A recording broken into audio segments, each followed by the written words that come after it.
Mic check 1 2. Mic check 1 2. Mic check 1 2. Mic check 1 2. Welcome back to the random show. Welcome back to the random show. Apologies for the delay. Super long delay. I know. Apologies. If you've been waiting for super long, I apologize.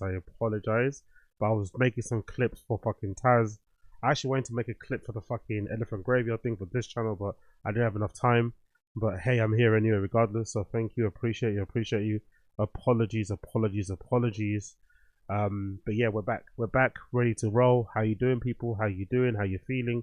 Thank you for joining me. Episode number 360 of the Random Show. We're going up there, innit? We're smashing the numbers. We're getting through it. We're doing the thing. We're getting through it. We're doing the thing. Actually, we come a bit closer. Big up everybody in the stream chat. Big up all the stream chatters in here. Big up why not Chris Mac, what you guys doing? Big up all, how you guys doing? Hope you're all well. Big up Successful Egg. Bert Brainos, Wagwan, Joe Maye, Jordan Ray, Coiler, what's good, Mudgy? Who else is here? Silver Wrench, what's going on? Lisha Manuel, what's happening, Gigi? RB Sanchez, Boronda 420. Big up Auto Making here in the house as well. Uche, I saw you earlier. Big up Uche. Do mean nothing to you, AZ. No, you guys mean a lot to me. Trust me. You guys mean a lot to me than you'd know. Trust me. Even though I'm fucking shitty and, you know, flaky and inconsistent and unreliable with you guys, trust me. In my real life, with people, with human beings, I'm worse. Trust me. With human beings, I'm actually worse. So you guys mean a lot to me because I actually do turn up. Big up Growing Baby Golf, I see you. Abe Martinez, I see you. Gamebred Football, I see you. Tim Okazi, I see you. Key P, I see you. My Nuts, what's good, My Nuts? Jack Donny Jr. was here earlier. Big up everybody in the stream chat. Appreciate all. Big up Jaded.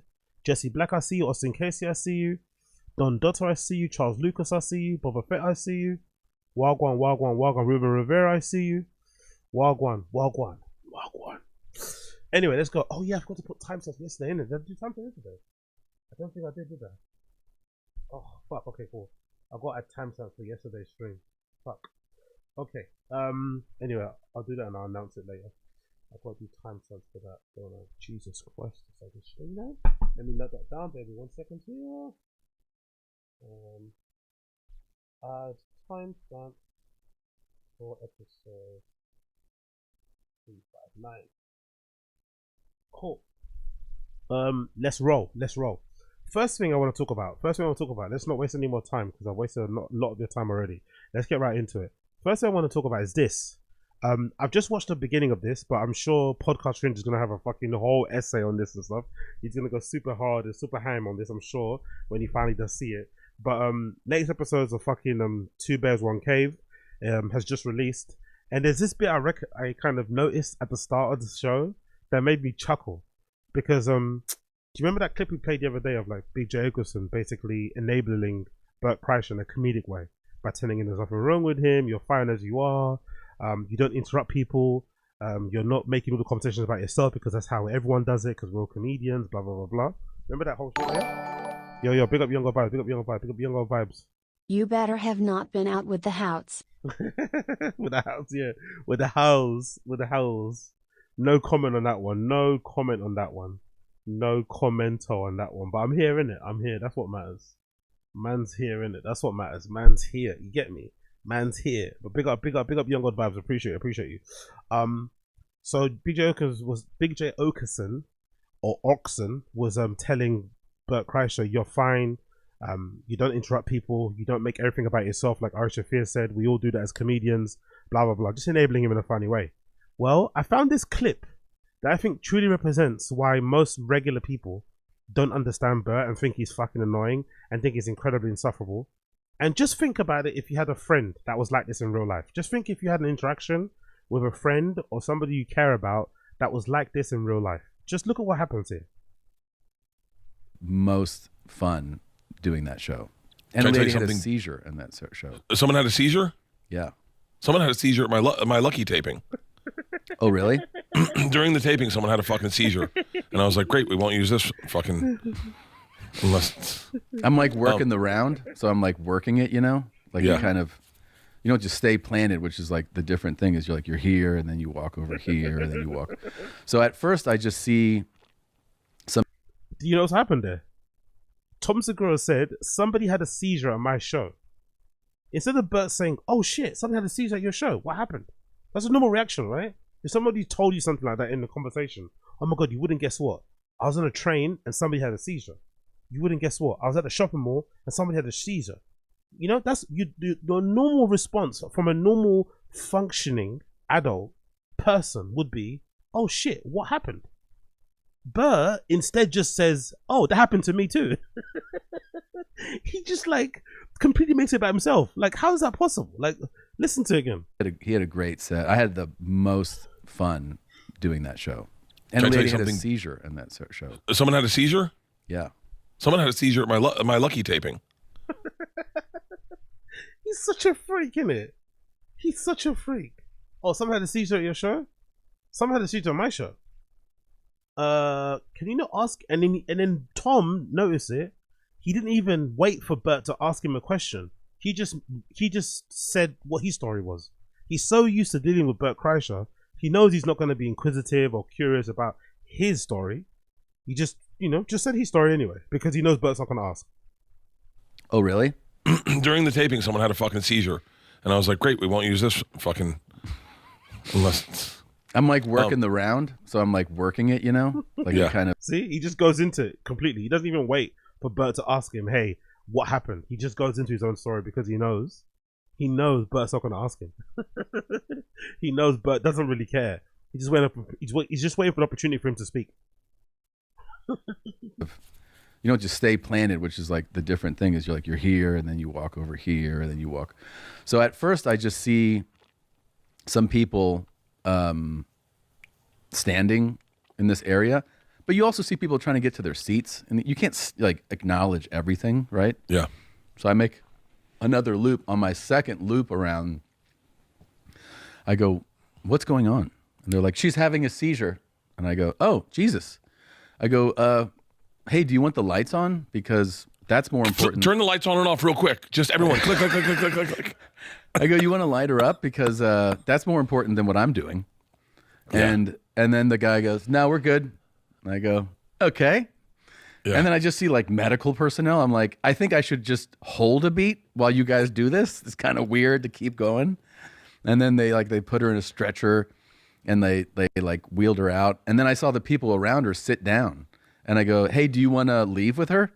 Because like that's kind of, and they're like, "Oh, we're not with her." And I was like, "Oh, okay. Well, I hope she lives." And then everyone was like, "Oh." I'm like, "Well, I mean, what do you mean to say?" Like, I don't. We did a Hail Mary as an arena for her, and then I realized. Oh, the prayer. The prayer, yeah. I didn't throw a ball. Anyway, that's the gist of the conversation. But look at this angle. Look at how much bigger Bert looks compared to Tom. But I don't even know if it's like Tom is skinnier than Bert or much. I don't know if it's because Tom is way skinnier than Bert or it's because Bert is really big. Like, look how huge Bert. Maybe it's the angle, but look at how huge Bert looks compared to Tom. Like, wow. Like, he looks like a Buddha, innit? Like a Buddha statue. He looks so big compared to Bert, to Tom Segura. Like, honestly, so interesting, isn't it? I guess what Ozempic does, right? God almighty, mate. Big up blood clot fucking Austin Casey. Wagwan. I just seen this. I had a girl have a seizure during sex. When we started seeing each other, she told me that if she ever had a seizure, to give her one of her meds. Then she literally had one the first time we had sex. LOL. Could you imagine how scary that is as a guy? Like, I don't know, maybe there are some sicko dudes out there that enjoy that sort of shit because they get off on it because they think maybe their PP did the work and it kind of, you fucked her so good, you put her in a fucking coma, those type of guys, right? What the fuck, you're so good, you won't know what today is, you won't know what tomorrow is. Oh, fuck, you're so good, you're gonna forget your name. Those type of guys, right? So maybe if you're one of those type of guys, you're gonna enjoy it, but I think a regular well-adjusted man won't enjoy it. You're gonna be a little bit scared, you're gonna be a little bit worried, like, oh my god, what did I do, right? it's equivalent to like a black guy, you know, like when you first get with a white lady and she starts screaming, you're like, hey, please stop screaming. I'm a black man. Like, I don't want any trouble.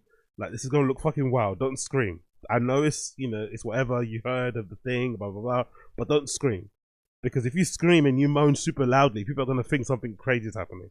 Please don't do that, right? It could be it's not a good thing. I remember once it might have been like uni times or something, right? I remember once, I don't know why I'm whispering, right? But I remember once, right? I got cramps in both legs. whilst I was on top, I got cramps in both legs, right? And I was like, I think this must have been uni times or something. It must have been during like a barren spell, and I didn't want to stop because it'd been so long. I didn't want to stop. I didn't want to miss my chance. But I was literally in pain, so I started screaming. Right, I started screaming, and I had to like jump off. But when I jumped off, I obviously jumped off with my legs straight, and I just like rolled over off the bed onto the floor. And she obviously started screaming too because she thought something happened. I was like, my legs, and then I was like, obviously trying to like get my legs back and working, and she immediately like, you know, clammed up and got really kind of uncomfortable. But then I was trying to reinitiate after I like recovered with my fucking, you know, with the cramps. I tried to reinitiate initiate the thing again, and she was not having it. Like, obviously, because, you know, see this big black man just like shake and tremble like I caught the Holy Spirit because I had fucking cramp in both legs. It was fucking too much to handle. And yeah, I got sent on my way, you know, and the barren spell continued. So yeah, what can we do? We are only regular men. We're living around. Yo, big up Ashley Cummins in the chat as well. Wagwan Auntie Ashley, what's good? Big up Young God Vibes. Embarrassing, yep, with a capital E, my dear Young God Vibes, with a capital E. Embarrassing. Next particular clip I want to play here is this one that features Tim Dillon on fucking STAVVY's World. I've just listened to this, by the way. I'm just up to the end. I think one of the best episodes lately, especially of Tim Dillon appearances. I forgot that they were good friends. They've been friends for like close to a decade. They came up with each other and shit. So it's a really good conversation because they are comfortable with each other and get each other's humor. But I really enjoyed Tim's like worldview, explaining it, kind of like where he's at, right, and kind of why I kind of like his podcast and enjoy some of his rants. So this is a clip that I just picked out from random, and then we're going to fast forward to a phone call that's one of the most, let's say demented. Is demented not a banned word? One of the most demented phone calls I've ever seen in my entire life. A call-in, which has made me realize I need to fucking get a fucking voicemail answer phone line up sorted, because we need to have phone-ins too, because this is one of the most demented phone calls I've ever heard. But first we'll play a clip where Tim Dillon, you know, talks about his worldview and why he is infatuated with rich and famous and wealthy, not rich and famous, wealthy people. Let it go. Nobody wants to be just a person, a middle class person. Right. Nobody wants to be the type of person that doesn't have much to complain about. What's fascinated me my whole life is the emptiness and beauty, weirdly, of like the American suburbs. Yeah. And how they create some of the most interesting and worst people on earth. Definitely. And that's the true landscape of America. The cities, we all know the cities, and obviously we get it. But the suburbs have a mystery to them, and it's interesting to me.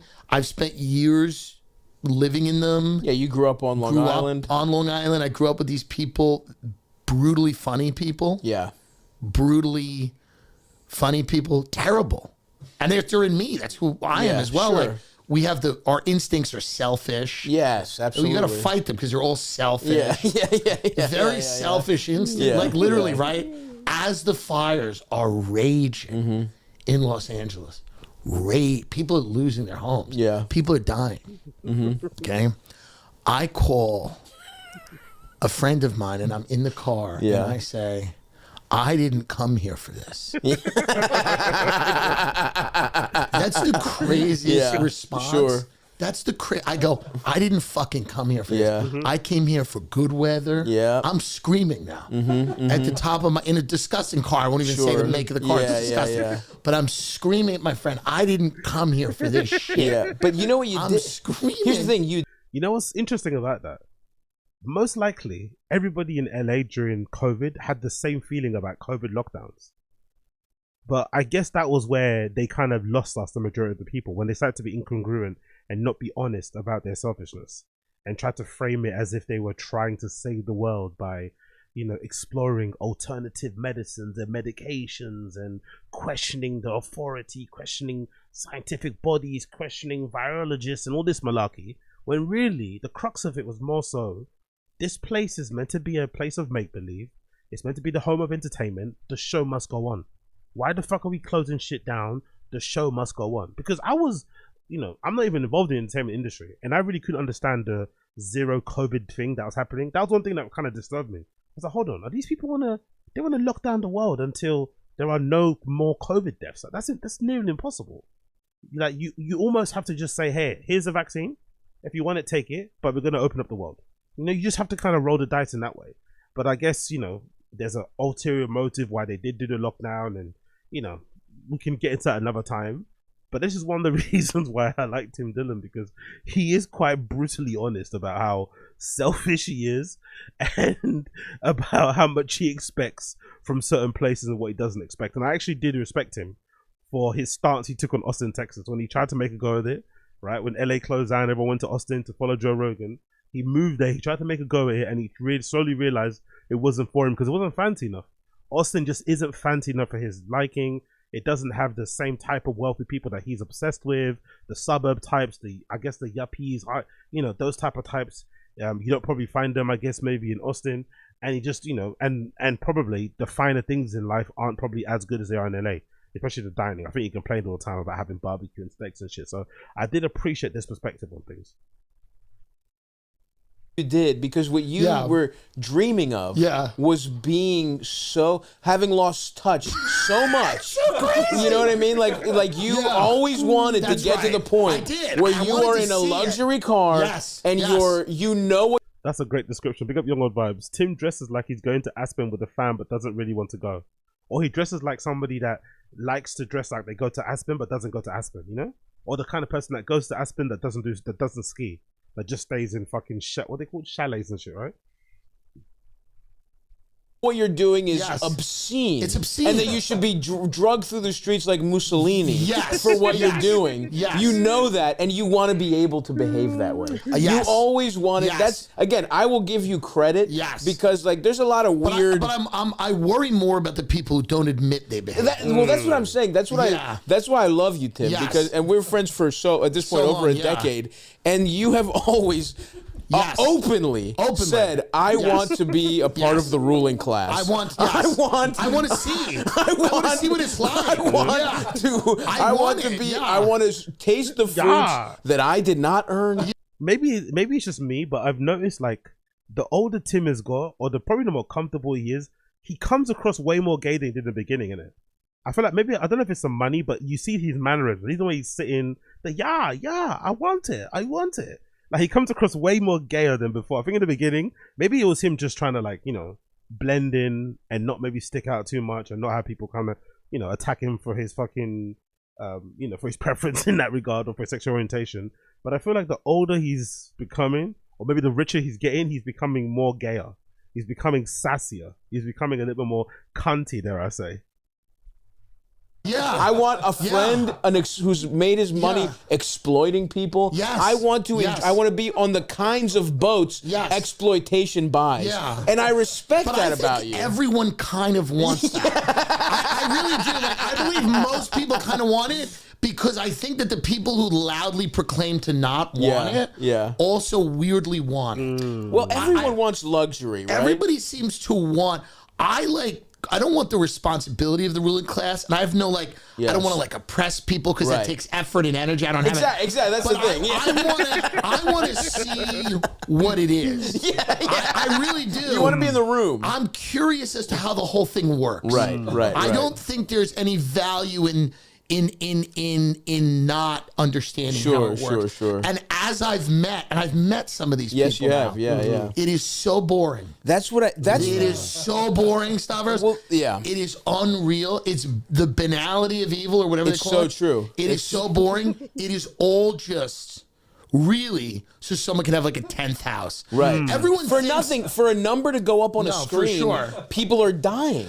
No, it's terrible. Crazy. And you'd think it's like people talk about the occult and that there's some like these blood rites and all this like interesting, like maybe they're lizards that live in the earth, or maybe they're all like united because of these blood rituals they do. Maybe they're a different species or something.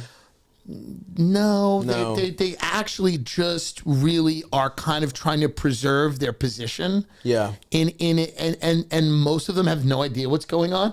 And then there's 10% that do. Sure. And those are the ones who are really nefarious. Real demons. And by the way, demons, and the one good thing Elon Musk has done is demystified rich guys. It's sad. Because it's sad. That's another clip I'll play for another time. But listen to this phone call. Listen to this phone call. Because I think this phone call might be one of the most insane phone calls I've ever heard in my entire life. But it's interesting because, like, people that are this selfish and entitled, I'm surprised they exist, right? It's just insane that this guy, like, please listen to this phone call. Somebody called into the STAVVY show and had a question, a dilemma, right? A dilemma of sorts. Listen to this dilemma.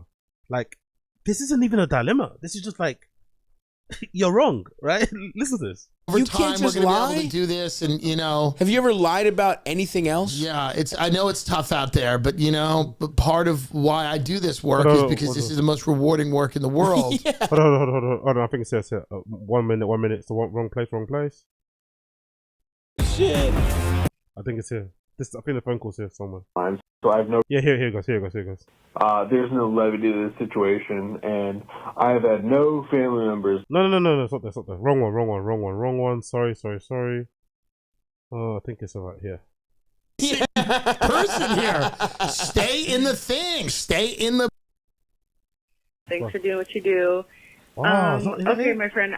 Fuck, which one is it then? Where is it? Where's that phone call? 1 second. Apologies for the delay. Technical. I should have made a note of this, by the way. Where's the phone call? Okay, there it is. It's there. It's the first one. It's the first phone call. There you go. It's this one here. Boom. There you go. Yeah, you can get a tax credit if you go see Tim. It's all right. You can write it all off. You can write a Patreon subscription to 5 Guys off. Go ahead, Eldest. What do we got here? Hey there, Stav. Nope. By the way, please listen to this dilemma. It's a dilemma. This person's actually like doesn't know what to do. Genuinely doesn't know what to do. Hey there, Stav.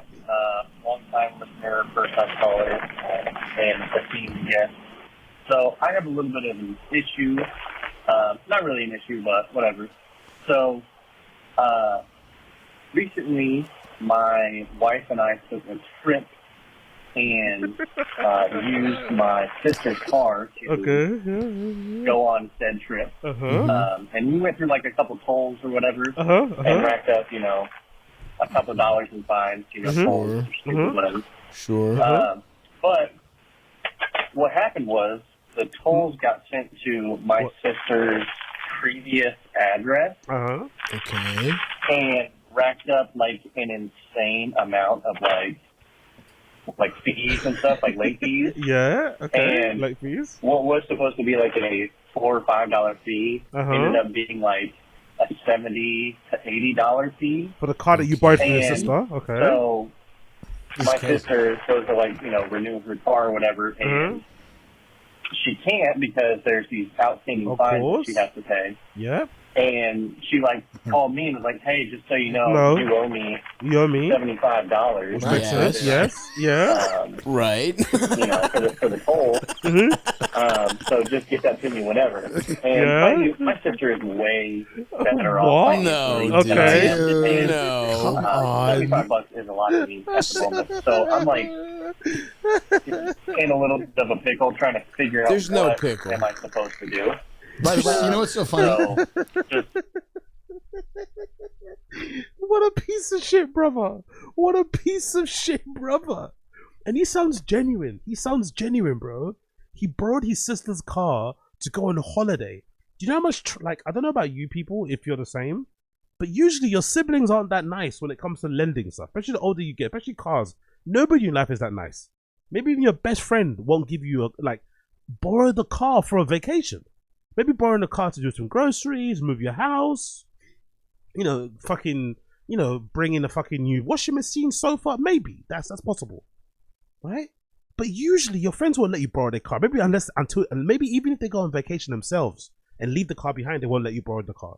The sister lets him borrow the car. He racks up some fines, going through some tolls or whatever, which you know for sure is his fault, by the way. The whatever and just skating over that thing, right? Yo, big up Automec. Appreciate you. Let's get them likes up, family. Yeah, exactly. Much love, big fella. Yeah, exactly. Get those likes up. Exactly. Big up Automec. Appreciate you, brother. Thank you for the super chat. And yes, please get those likes up. Let me get to at least 100 likes for this stream. At least 100. Come on. Help. Help. Big up Automec. But honestly, you know how much this made me laugh? This guy's in the wrong 100%. You borrow your sister's car, you rack up some fines, and then she tells you, hey, you owe me this amount, and you're calling up a show to ask advice what you should do. As if like there's any other answer apart from just pay your sister back. Or pay for it. Not even pay your sister back. She shouldn't have to take it out of her own pocket. You should pay for it anyway. And I think they mentioned it after on this particular segment. But when you borrow something from somebody, you are responsible for it. And it's also their property, in a way. No, sorry, not in a way. When you borrow something from somebody, you're responsible for it.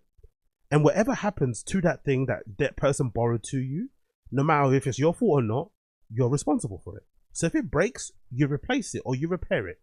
If you get fined, you pay it. But usually, in my experience, you do that even before the person gets the thing back, if you can. Like imagine you to borrow your friend's car and someone rear ends you. If you can repair it before they get back, you repair it. If not, you tell them, hey, take it to a garage, I'll pay for it. But you don't fucking wait for them to pay for it and then to come to... It's like, some people are insane, bro. That's your sister. That's your fucking... Are you gonna ghost your sister for $75? Are you gonna ghost your sister for $75 of fines that you racked up? Because you went on holiday. And he's tried to say, oh, my sister's way more... You can tell the sibling fucking beefs that they have, innit? Oh, my sister's well off more than me. Bro, you're an adult. You went on holiday with your wife. The fact that you have a wife and you don't have $75, that says a lot about you, to be fair. You know? If you have a wife and you don't have $75 to pay for fucking parking tickets, yo, you have other issues that you have to address. Let's go back to the fucking beginning. What person goes on holiday but doesn't have money to pay for a fucking parking ticket? Honestly, some people's priorities are so messed up. You'd rather go on vacation and spend that money that you don't have than have money in your account for emergencies or whatever needs out. Like, it doesn't even make any sense. And most likely, what ends up happening is that most likely, the sister probably just has a normal, she probably just, she probably stayed in college, might have went to uni and got a decent career job, but he sees her as being super rich just because he works in a bar compared to her. It's like, it's not her fault that you couldn't stick to one thing.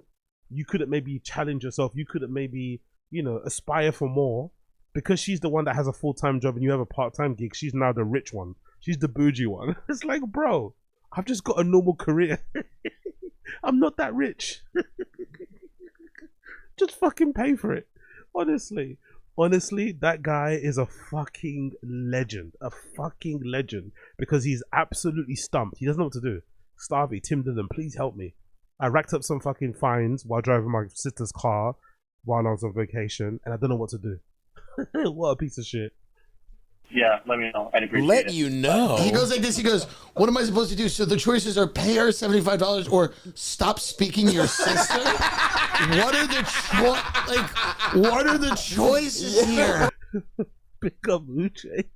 Uche's a real piece of shit. Pick up Uche. This cooler sounds like she does. He does toilet sins on the regular. We sound like we're cut from the same cloth, innit? We sound like we're cut from the same cloth. Oh my god. Yeah. Also, you're so fully in the wrong. Like there's no question here. There's no like. You say you're hard up for money. Okay, so it's $75. What if you totaled her car and you owed her thousands of dollars? Yeah. Is she supposed to just buy a new car and be like, no big deal, it wasn't your fault? Like, if you get a ticket. If you get a ticket, your car gets towed. That's $300. You still did it. You still owe it to her. If you do something bad to someone, you have to make it up. I mean, there's no... I borrowed my roommate during COVID, Becky Robinson, very funny comedian. I borrowed her Infinity and I drove it to Nobu Malibu, and they would give you sushi and you eat it in a parking lot. It wasn't open, so I would just get to go sushi and eat it in a parking lot by myself. Yeah. And then pulling into the spot, I fucked up her car, and I was like, and I did the right thing. Obviously, I paid for it or whatever, because when you borrow someone's car, this is a rule. Yeah, I think. And you tell me if I'm right this is or great. not. When you good point, Brendan Mullery. Can't believe he had a roommate. Good point. He kept that one quiet though, didn't he? Bougie Tim kept that one quiet. We didn't hear about this at the time, but he kept that one very quiet about living with a roommate. I only found this out now. He kept that one very quiet, innit? These comedians, man, they're fucking funny.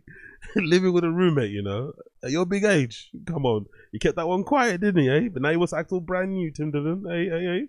Borrow someone's car for any reason, no matter what happens, even if you are if you get hit, right? If something happens, you're responsible. Fully, 100%. Yeah. This happened to me. I actually, and maybe you're over here saying these two fat rich cocksuckers, they don't know what it's like. This happened to me when I first moved to Queens. Yeah. Where and in fact, I had a little more of a case. Right. Because I moved a car for a friend. That's right. They asked me to. Yeah. I didn't see that I parked in a place for a ticket. I was like, I'm doing you but even though I was doing them a favor, when you agree to do something, I should have looked at the fucking signs, and I was out $150 when I was fucking whatever. You're broke. I had just moved to New York. I had no job. I love you, Starvey, but that's still a bit weird. The fact that you had a slight feeling like you shouldn't have paid for it is strange when you drove the car.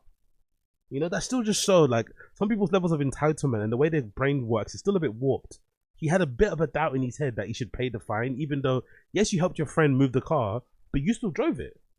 You were responsible for it. When you were in the car, you should have checked the fucking where you were parking and stuff. Like, that's no doubt you should pay for it. There is no question. Why are you even doubting it? was living off my, I had a fixed $1,000 left. You got to do it. Before I, whatever. And I had to do it, man. She lent you her car. That she saved you money. Like, what do you think a rental car costs? This whole thing. My favorite line in this whole thing, right? Okay. He goes, so I'm in a little bit of a pickle trying to figure out. So you're describing potentially cutting your sister off as a little bit of a pickle. He's like, I'm a little bit of a pickle. He's like, do I give her $75 or do I just block her? Yeah. And never speak to her? And by the way, I'm sorry, you were doing what? You were going on vacation with her car? Yeah. So you can't come up with $75, but you came up with what? $500 to go to fucking Myrtle Beach? There's a lot of whatever here. He's like, we racked up a couple of tolls or whatever. My wife and I took a trip. Between you and your wife, yeah, 75. You can't come up with. And look, again, everybody on this podcast has been poor as fuck. That's right. And you can come up with $75 fucking dollars, dude. Especially, it's like you did it. There is no argument. And you could, by the way, you could have paid cash. Can I just, before we move on, let me do one counterpoint. Oh, please. Let me just do a counterpoint. Yes, let me do a counterpoint. Yeah, because I feel like, let's just do a counterpoint. Let me get in his head for a moment. Yes. Let me get in his head for a moment. Please. Is there anything she's done to you that you could, in the past, that you could justify not paying this bitch back? Does she owe you her car? Oh, so good. I recommend you check it out. Really good episode. Starvey World 19119 with Tim Dillon. Available now. Blood clot now. Yo, Bonnie Blue is a fucking superstar. Bonnie Blue is a blood clot superstar. You don't believe me? Look at this fucking video. Bonnie Blue in Cancun during spring break. I don't think it's a fucking coincidence. Right? Look at her. I don't think it's a coincidence. You know how much she likes young boys, right? You know how much she likes fucking barely legal guys. Bonnie Blue out there in Cancun getting mobbed by fans. Look at this, bro. This is fucking insane.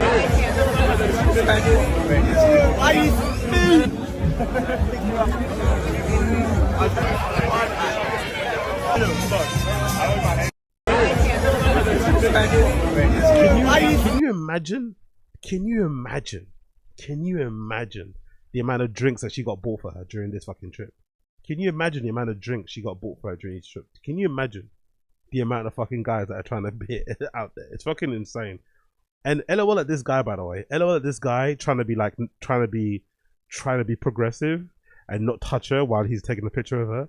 Bro, it's Bonnie Blue, bro. She smashed 1,000, man. You'll be fine. Don't worry. She's not gonna fucking try and cancel you. She's not gonna try and me too you, bro. Don't worry, man. Just put your hand on her shoulder, bro. It's all good, bro. Like, I'm pretty sure she's gonna be okay with it.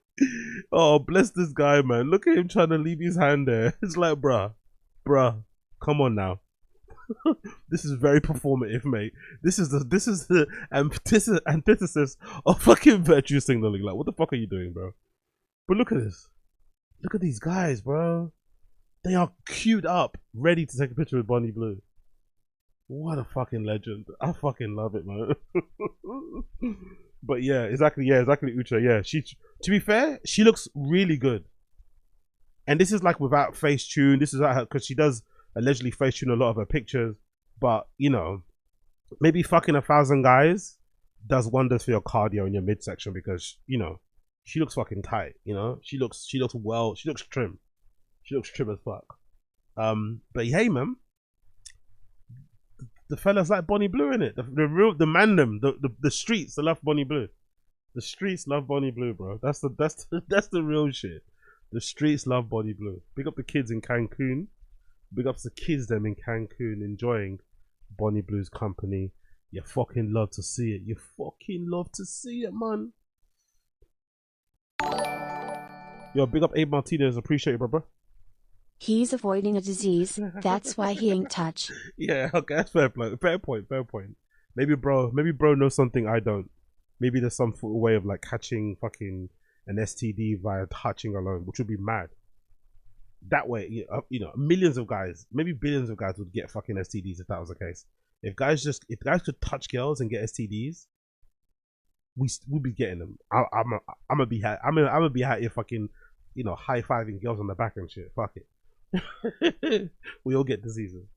Anyway, moving on. You heard this? Have you heard this? Drewski's in big trouble. Drewski's in big trouble, bro.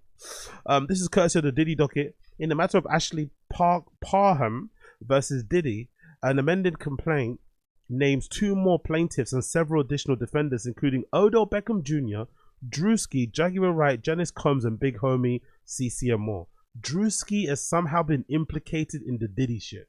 Somehow they got Drewski involved in this, and it's the most comical thing you've ever heard in your entire life. Let me see if I can get it up on here.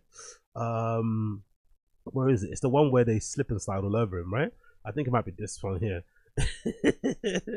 Drewski somehow find his way involved in the Diddy allegation. The defendant Diddy then instructed defendant Doe to also R-word the plaintiff. Defendant Doe has been determined as defendant Drewski. Instead of immediately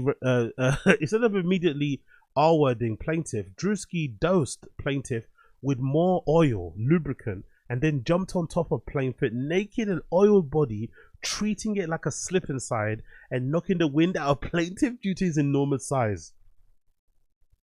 Yo, Drewski is allegedly out here doing slip and slides on the girl then, alongside Diddy, while he's cheering him on. Could you imagine that? What a fucking crazy... Yo, big up Coiler, appreciate it, brother. It's my birthday.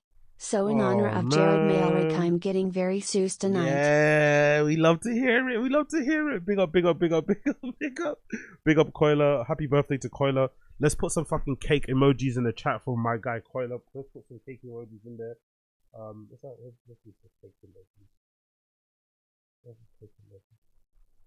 Come on, you piece of shit, computer. Cake emojis in the chat for fucking Coiler and his birthdays. Cake emojis in the chat. Birthday cake emojis, there we go. Boom, finally got it. Took a while there. Cake emojis in the chat for my guy Coiler. Happy birthday, brother. Happy birthday. Let's put those in there. Cake emojis in the chat for Coiler in the stream chat. Happy birthday to Blood Clot Coiler, one of the best moderators in the world. Definitely number 1. I'm not too sure who the other moderator is. They're hardly around. I'm not too sure who that person is, to be honest, but pick up Coiler, the number 1 mod in the world, the best mod in the world. and a very, very, very, very integral part to the success of fucking the random show. So big up fucking Koila, big up Koila. Happy birthday, G. Hope you're having a fucking blast. Hope you're having a blast. Don't do anything I wouldn't do. Don't do anything I wouldn't do. And you know what I mean. You know what I mean, right? The day dems in between, everything's a go. When it's your birthday, everything's a fucking go. Day dems are in between, everything's a fucking go. You know what I mean. Get in there, son. Get in there. All right, cool. Defendant Drewski then caught himself sliding over plaintiff's oil body off the bed and then began R-wording the plaintiff vaginally. While defendant Drewski was R-wording the plaintiff, defendant Diddy sat in a chair near the bed and began masturbating while recording the plaintiff's R-word by Drewski. Yo, this person, yo, big up Koila. It's too late for that, mate. Okay. This person's fucking insane. If this is not true, if this is just like a, I don't know, some sort of ruse or some sort of thing to get money from, I don't know. This is a crazy thing to throw out there. Like, what's happened to fucking cases these days? What's happened to lawsuits? Why have they become so frivolous? I'm surprised lawyers take on these cases without like vetting things, because I think they said this happened in 2018. Was Drewski and Diddy even familiar with each other in 2018? Didn't Drewski only become really, really famous during COVID? Wasn't that 2019? Wasn't that 2020? Like, I know he was doing stuff before, but he really tried to pop, I feel like, during COVID. I don't know, man. It's strange. Like, don't lawyers do due diligence and like double check things? Because it doesn't, not that it can't happen. It's just the date it happened sounds weird. Like 2018. Really? Another party's phone fell on the bed near the plaintiff, then attempted to grab the phone, but it slipped out of her hands onto the floor due to the oil and lubricant that had been dosed all over her by the defendants Diddy and Drewski. Diddy then began laughing at plaintiff's attempt to grab the phone throughout the violent G-word. I'm sorry for laughing. It sounds fucking wild, but it's just an uncomfortable thing. It's just a reflex because I'm disturbed, okay? I've got trauma. I'm sorry. Throughout this violent throughout this violent gang R-word, defendant Diddy made constant belittling remarks of plaintiff, including that he owned her now. Owned her now. That sounds very similar to something Bryan Callen said, isn't it? You're my girlfriend now. These guys all share some similarities in language, isn't it? You're my girlfriend now. I own you now. Now, girlfriend now. I'm doing the science here. At some point during this ordeal, plaintiff remembers the defendant referring to another defendant, Doe and Cornelius, and remembered the name because it was so distinctive, I'm assuming, right? The next slide here, because it was so odd and unique, plaintiff has come to discover that Cornelius, who R-worded her, was Odell. Odell Beckham is also implicated. The plaintiff's body was becoming more and more limp over the course of the... Yo, the descriptive words, man. The plaintiff's body was becoming more and more limp over the course of the violent R-word until eventually she had no control of her body, nor could she move her body. When defendant Drewski finished R-wording the plaintiff, defendant KK entered the room to examine the condition of the plaintiff, who was barely able to move or control her bodily functions. Defendant KK examined plaintiff to see if she needed assistance and was about to give the plaintiff an IV fluid. Man, I'm not gonna lie, these IV things are a bit sketch. I think it's a bit of a red flag. If you bump into somebody and they're constantly getting IVs,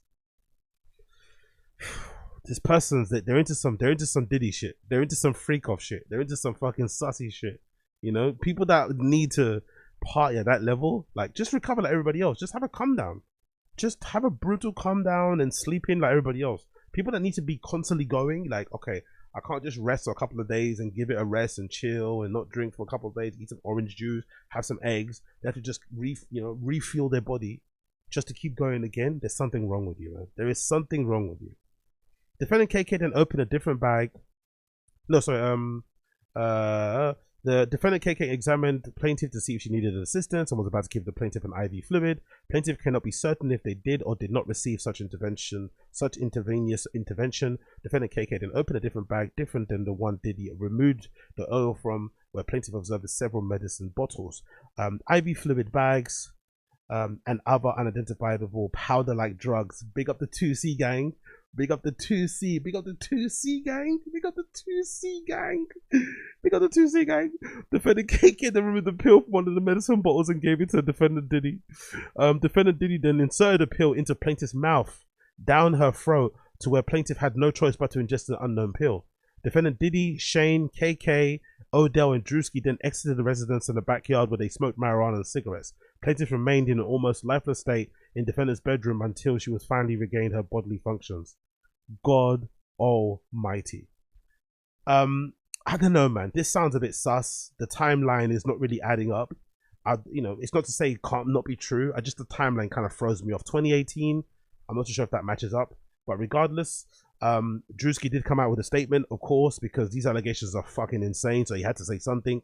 Drewski put out a statement, I think written by his lawyer. I don't think he wrote this, to be honest. Although he's a well-spoken, articulate young man, this sounds like something that came straight from his lawyer, which makes complete sense. Don't come out with no jokes. Don't make any funny statements. Just like try to nip it in the bud as much as you can.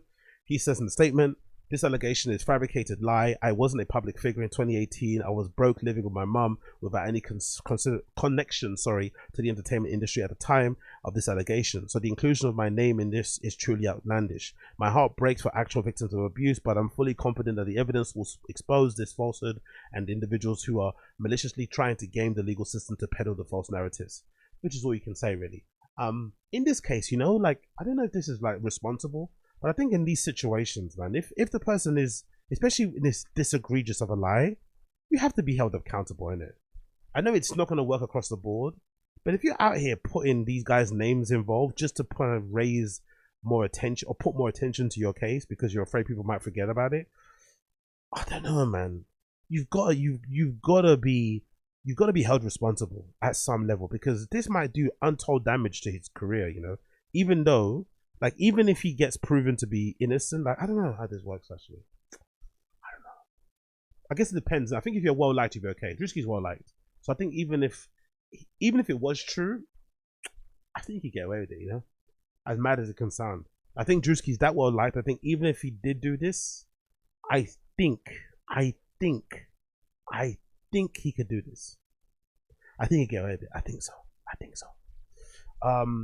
Because you saw what happened to A$AP Rocky, we all know for sure he shot that guy, his friend, in the hand. We know he did, but he got away with it, right? And people love him now, and it's okay. But yeah, big up Drewski, I guess. Big up this victim, I guess. If it happened to you, I'm sorry, but that sounds fucking wild. Slip and slide. Drewski got on top of you and doing slip and slide things. Yo, wild things. Let's move on. More wild things to talk about here. This is UK news. Most of you won't care about this, but I thought this was fucking hilarious. This girl called Claudia, who's known as WAVYYUTE here in the UK, she's an influencer on social media. She does rants and stuff, and I don't know what else she does, but she does interviews too. But she's an influencer here in the UK, public figure, let's say. She went on social media and started crying, and started to plead for forgiveness and whatever, made a public apology to her boyfriend because of some picture that got leaked online. And this is the picture, right? This is the picture that got leaked online, where she's sitting on the lap of this other guy who I guess is a rapper, maybe not, I'm not too sure. And that's not her boyfriend. But I guess at this time she had a boyfriend and she's sitting on the lap of some other guy. And I guess she was upset or embarrassed when this came out. Now, I don't know about you, but if you're crying and sobbing and proclaiming your innocence on social media over a picture like this, if I'm a dude, I think something else happened. It's going to make me feel a bit uncomfortable. You're not actually doing what you think you're doing. You're not actually you're not actually trying to seek forgiveness. It's almost like you're trying to cover for something else deeper and darker that may have happened. That's what I'll be thinking. But listen to her apologizing and crying on her social media. I don't cry on the internet anymore because I think it's fucking embarrassing, and I think it's... I don't cry on the internet anymore is a fucking red flag, because you shouldn't be crying on the internet at all. Right? Crying on the internet in any capacity is loser behavior. I don't accept it. I don't like it. I think it's fucking pathetic, manipulative, and it's not what grown-ups do. A grown-up doesn't get their phone, press record, and start crying. Or in the midst of them crying, remember to pick up their phone and start recording. If you do that, you have a mental illness. I'm going to die on that hill. People that cry on command into their phones on social media while they're on live stream, you have a mental illness. Stupid, but I don't think it's embarrassing or stupid to cry over the man that you were in love with. If you're in love with a man, why are you sitting on the next man's lap? Riddle me that. If you're in love with a man, why are you sitting on the next man's lap? And I want to do nothing but good by that man. Sitting on another man's lap is not doing good by him, right? Sitting on another man's lap while in the sprinter, that makes you look like a groupie, is not doing good by the other man. I have done shit in the fucking past. Oh, what does that mean? I've done shit. Focus on the word shit. We already heard what that fucking IG baddie said, right? That girl. She was on a show and she was like, oh my god, all the girls go to Dubai and they get shat on for $150 or $150,000. Sorry, not $150. I think some of you do get shat on $150 out here. But 150, like, what do you mean by shit? You did some shit. What do you mean by shit? Do you mean like literal shit? Or do you mean like stuff, like bad adult stuff? That I'm so ashamed of and embarrassed, and it's come back around and it's costing me. It's come back around. So you're trying to, I'll get the feeling she's basically trying to tell us that she's crying because that picture's old, but it's embarrassing because it makes her look like a groupie. Why do you care if this happened before you got with your boyfriend? The lady doth protest too much. My relationship is putting a strain on my relationship, on a relationship that I care more about than anything else. I would How can you care more about a relationship but then sit on next man's lap? Sacrifice most of the things that I have in this life for the love that this man gives me. And I'm press exit out. So sorry to him that I'm having to put him through this. I'm not gonna lie. This public apology doesn't bang. Oh, what's it? The video? Okay, way louder. Okay, cool. Let me lower it a little bit. Let me lower it half. Let me go half. There you go. Boom. And I don't want to. I just want to be all for him. I have eyes for just that man and no one else. No. You sure? The skeptic came up to you right now. What would you do? Gun to your head. The skeptic told you to suck his dick. What would you do? No other fucking man exists to me. I have flipped. I'm willing to change everything for that man. I've flipped. Oh, that sounds like she was a bit of a loosey-goosey girl before she got with her boyfriend. And now she's trying to say, oh, why should I be punished for my old ex? Such is life, my dear. My whole fucking life, 180. Because I want to be the woman that he wants me to be. Essentially, the reason I'm even fucking posting this is because I've publicly embarrassed the man that I love. I've publicly embarrassed him. I've hurt his pride. So I am... You know what's funny about this? Like, not to be mean, but she's putting way too much fucking sauce on this, man. I understand it's heartbreaking. I get it. Embarrassing picture came out. Whether or not it happened before, during the relationship, you know, it doesn't matter, right? Let's be honest. If a picture comes out of your person with somebody else, you're going to be a bit angry. You're going to be a bit angry. You're going to be a bit upset. You're going to be pissed off. But in this regard, I think she's begging the man too much. She's begging for his love and for his forgiveness too much. The picture's out there. Say you're sorry. You don't need to say sorry to the internet. You can say sorry to him sincerely, and you can just keep it moving. And then if he decides to leave you because of that, fair enough. You know, you chalk it up to lesson learned. The next time, be careful who you sit. Be careful whose lap you sit on. Be careful what if people have got cameras around, what you do and whatever else it may be. You know, be wary of certain people. All this malarkey. It's a lesson learned. You continue on with life. But I feel like this begging and pleading and sobbing on the internet is putting way too much power in the other guy's hands, you know? Way too much power in the other guy's hands. Like like it's like the balance of power has been very much skewed in his favor. And who knows? Maybe he's one of those type of dudes who like maybe he wanted to get away from her anyway, you know, and he wanted to just be an excuse, and here she is begging and pleading for his forgiveness on the internet. I don't know.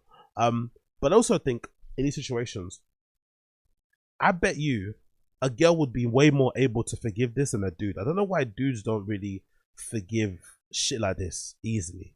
I think if a girl saw a picture like this of you, she would probably forgive you better than a guy would. I think when guys get betrayed, I don't know what it is about men, us men in general. Even though we do dirt, we can be fucking dogs. But then when someone does it to us, we kind of like, you know, we kind of lose respect for the person and don't ever look at them the same way again. I'm not too sure why that happens, you know. But you know, Godspeed to her, Godspeed to her relationship. Hopefully it works out. Next on the list, Azealia Banks. Azealia Banks' hate for DOECHI is fucking wild. And I'm gonna say that I aspire to have hate like this for some people. I aspire to be a hater on this level, but I think there's a level of her hatred that's quite vicious and quite mean and unnecessary. So DOECHI has been a very vocal critique and hater of Azealia Banks has been a very vocal and you know, loud critic of fucking DOECHI. But obviously people have been kind of getting at Azealia Banks because DOECHI got a Grammy and she's been super successful and getting all the limelight and shit. And I don't think Azealia Banks has made a statement about DOECHI since she won the Grammy. I don't think so. Or said anything directly about her. I think she's tried to avoid it. But I guess she couldn't avoid it anymore. So she decided to let everybody know how she really feels about DOECHI. And imagine, this is why I say, well, I've said this for a long time, concerning Brendan Schaub and the BAPA verse and the GRE verse. You know how these guys are like so scared of comments, right? Oh, don't read your comments, the social media. Oh. I've always said, I think comedians are the worst. I think they're the actual biggest haters. And I think that applies in all areas of entertainment. I think the actual fellow artists are actually way more bigger haters and say way meaner things about each other, behind each other's backs, behind closed doors, than anyone on social media could ever do. There's not a single person on social media that says way more meaner things than somebody that works in their fellow field, because it's insane. Coming from a fellow artist to say this to you in response to someone talking about you is wild. So people are talking about DOECHI being an industry plant, and Azealia Banks replied to this one guy called Z, who kind of does really good insights on artists and shit. He said about DOECHI, like arguing that she's not an industry plant. He said, "We have to kill this narrative. DOECHI's rise is what happens when an undeniable talent gets time to develop and is backed by smart, sustained investment. If it feels like it's inorganic, it's only because the industry rarely gives new artists level of real backing anymore." Right? So he's just arguing in favor of DOECHI. Azealia Banks replies, "No. It's because most artists are intelligent enough to not to sign those type of deals anymore. The only reason any label has any incentive to invest any kind of money into a mid to whack YouTube personality is a non-conventionally attractive, dark-skinned one at that, 100% signals that they're owning the masters, publishing imaging rights to the artist's name, and getting a lion's share of the royalties for the insane amount of time in exchange for what her is probably life-changing money, quote unquote. But it's actually immediate debt. So yeah, they found a broke girl in the trenches that they could pay a small sum to push product they had sitting around with the rights that they have signed up for her pub. We just saw this happen to Cardi B. LOL, nice try though." Could you imagine being this much of a hater of somebody else, like in this level?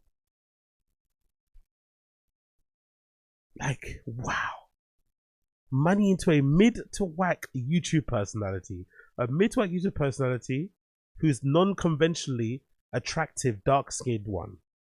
Which is weird for Azealia Banks to say. I like Azealia Banks and shit, but like, how could you call DOECHI non-conventionally attractive when you're not, like, I don't know. I say DOECHI is hotter than Azealia Banks. Azealia Banks has got nice boobs. Fair enough, she got a nice set. She got herself a nice set and shit. But I'd say fucking DOECHI's way hotter than fucking Azealia Banks, especially as an entire package. Like, did you see her at the fucking D-Squared show? Did you see her perform at the fucking D-Squared show? Did you see what she's working with? Like, DOECHI's fucking, hey, DOECHI fucking built like a Mack truck. Like, I don't know what this is about. Like, calling somebody mid to whack dark skin is fucking insane, bro. Life-changing money. Oh my god. Anyways, I thought that was wild. Azealia Banks is a fucking wild hater.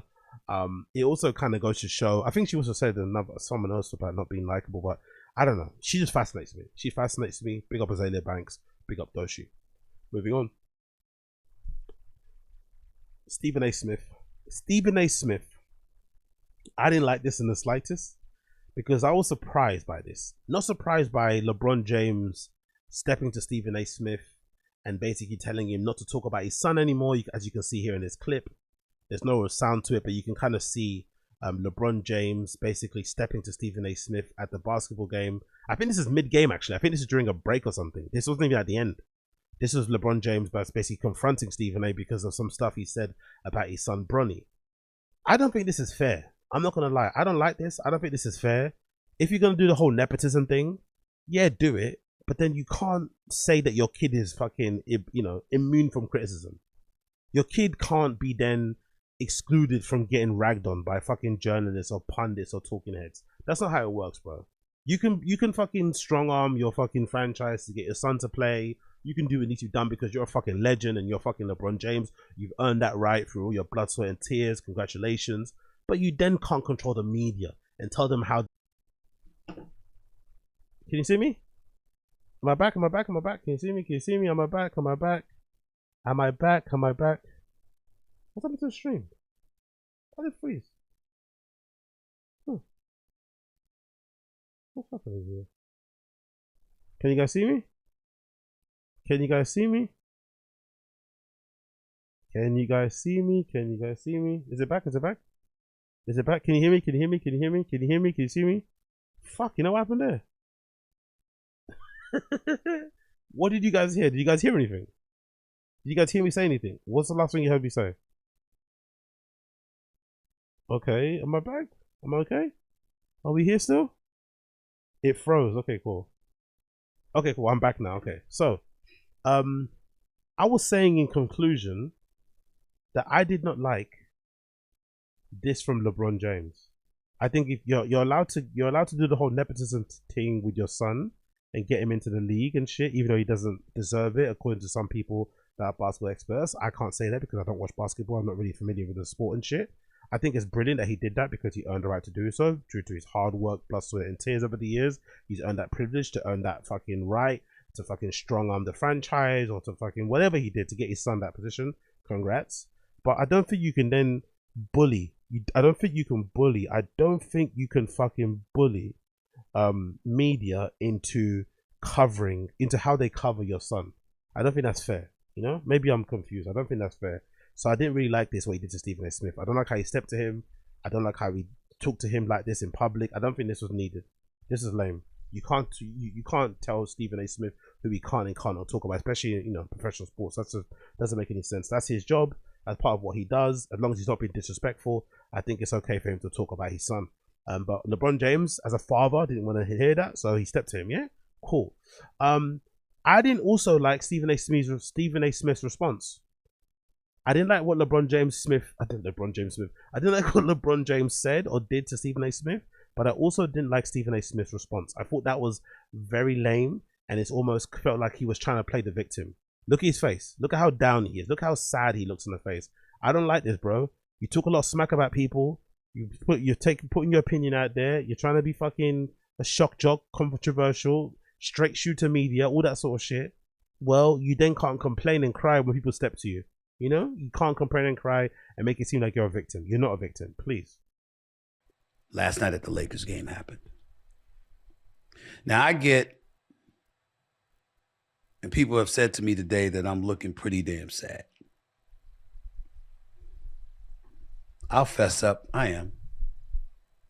Come on, Stephen A. Smith.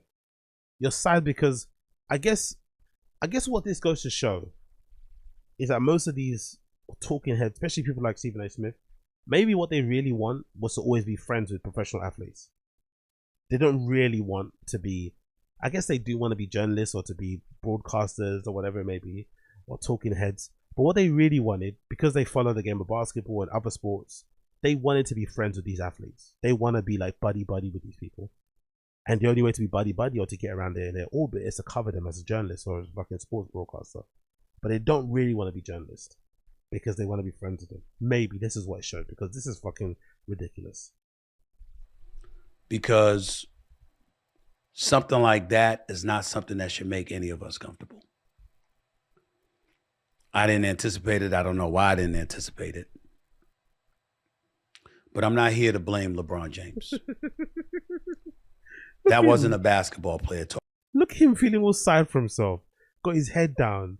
Mopey. Bro, put your back up, man. Double down, man. Talk with your fucking chest. Why are you talking all meek and somber and shit? You're Stephen A. fucking Smith. You didn't think anyone was going to step to you. There was nothing in your mind that ever thought somebody was going to step to you and kind of confront you about the things that they said. Especially someone like LeBron James. You didn't think that would ever happen. Come on, man. Talking to me last night. That was a dad. He rolled up on me as a father. That's what he did. That was not a basketball player talking to me. We talk about LeBron James all the time. Practically everybody does. That's not what LeBron James does. So for him to confront me, obviously it was something that he was incredibly passionate about, put off about, and felt necessary to confront me about.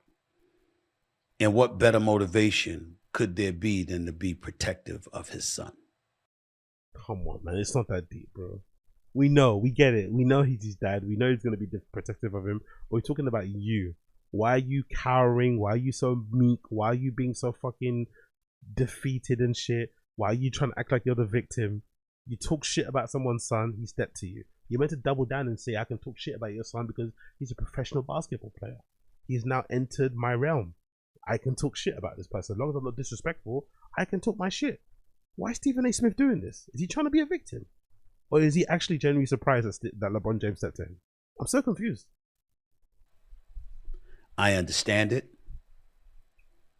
I respect it as a parent. I'm a father of 2 daughters. And in all honesty, I couldn't definitively tell you that if I were LeBron James, I would not have done the same thing. I don't understand this defense that people do. Maybe it's an American thing, language. What is this I have daughters thing? As if the only way you can kind of empathize, sympathize with anybody is if you also have kids. You can't just understand somebody's frustration just on a human level that you're talking about their sons or about their children or about someone that they love. Just from that point of view, as a human, you have to have kids to understand it. Yeah, if you have kids, you really understand. What? You can't just understand without kids. You have to go through something in order to understand it. It's like this way of thinking or this way of rationalizing things is so bizarre to me. I would hope that I would not have. I would hope that I would have picked up the phone and called the person instead, or got arranged to see that person face to face instead, rather than walking up to me in the middle of a game, courtside.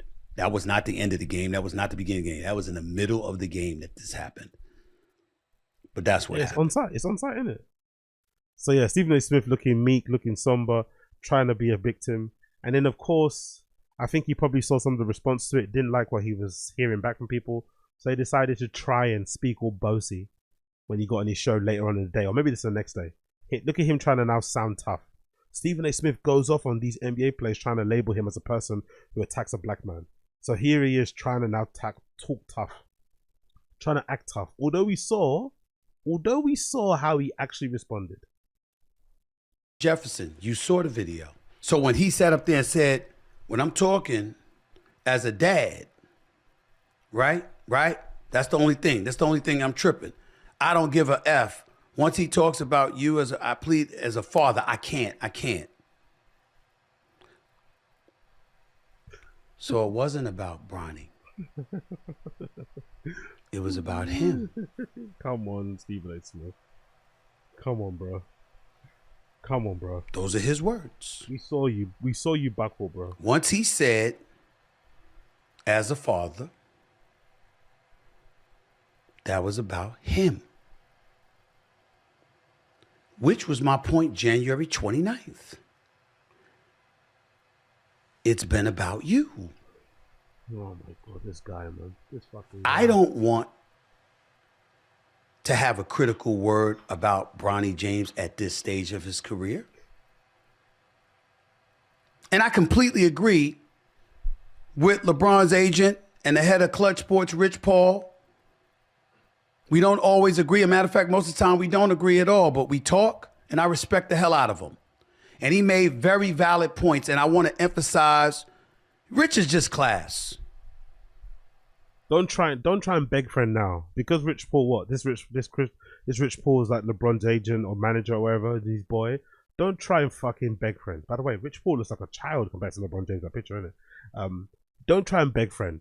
Don't try and act like you're cool with your op's friend. That means your op has to be cool with you. No. LeBron James doesn't fuck with you. LeBron James doesn't fuck with you, bro. Double down on the hate. That's what you meant to do. You meant to double down on the hate, not cower, not tuck your tail in. Come on, bro. And I got a lot of love for Rich because he's decent at his core, and he's going. Big up Ranger.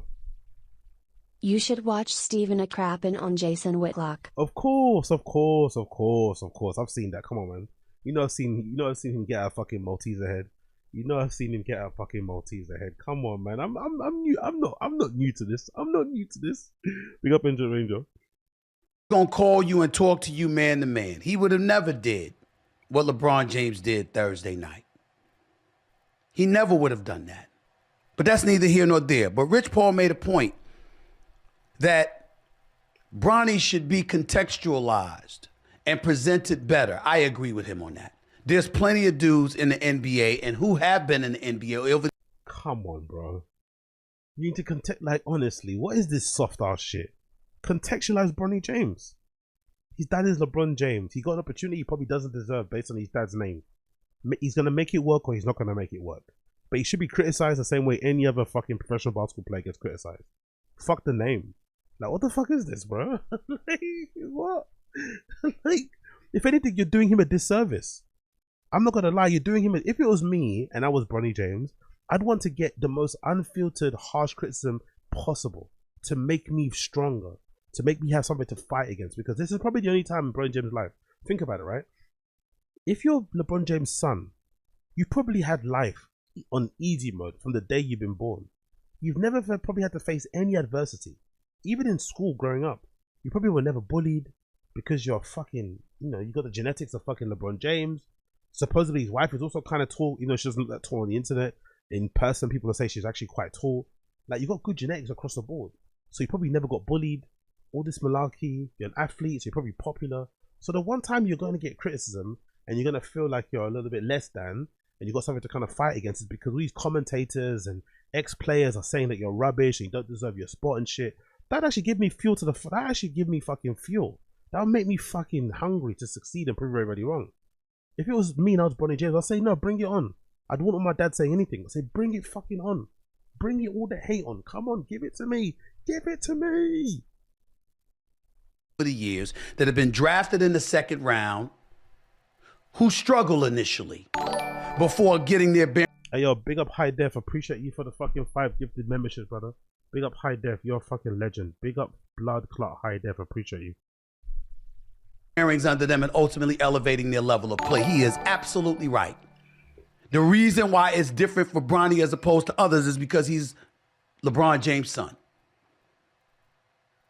The NIL deals, the 4-year, $8 million contract, all of these other things that come with it that doesn't happen for the average 55th pick overall in the second round of an NBA draft. The fact of the matter is that there's plenty of dudes that have come in the second round and it takes them a couple of years, in some cases longer, to get their bearings under them. He is absolutely right. But having said all of that, that again buffers my point. It was never about Bronny. I wouldn't do that to a kid.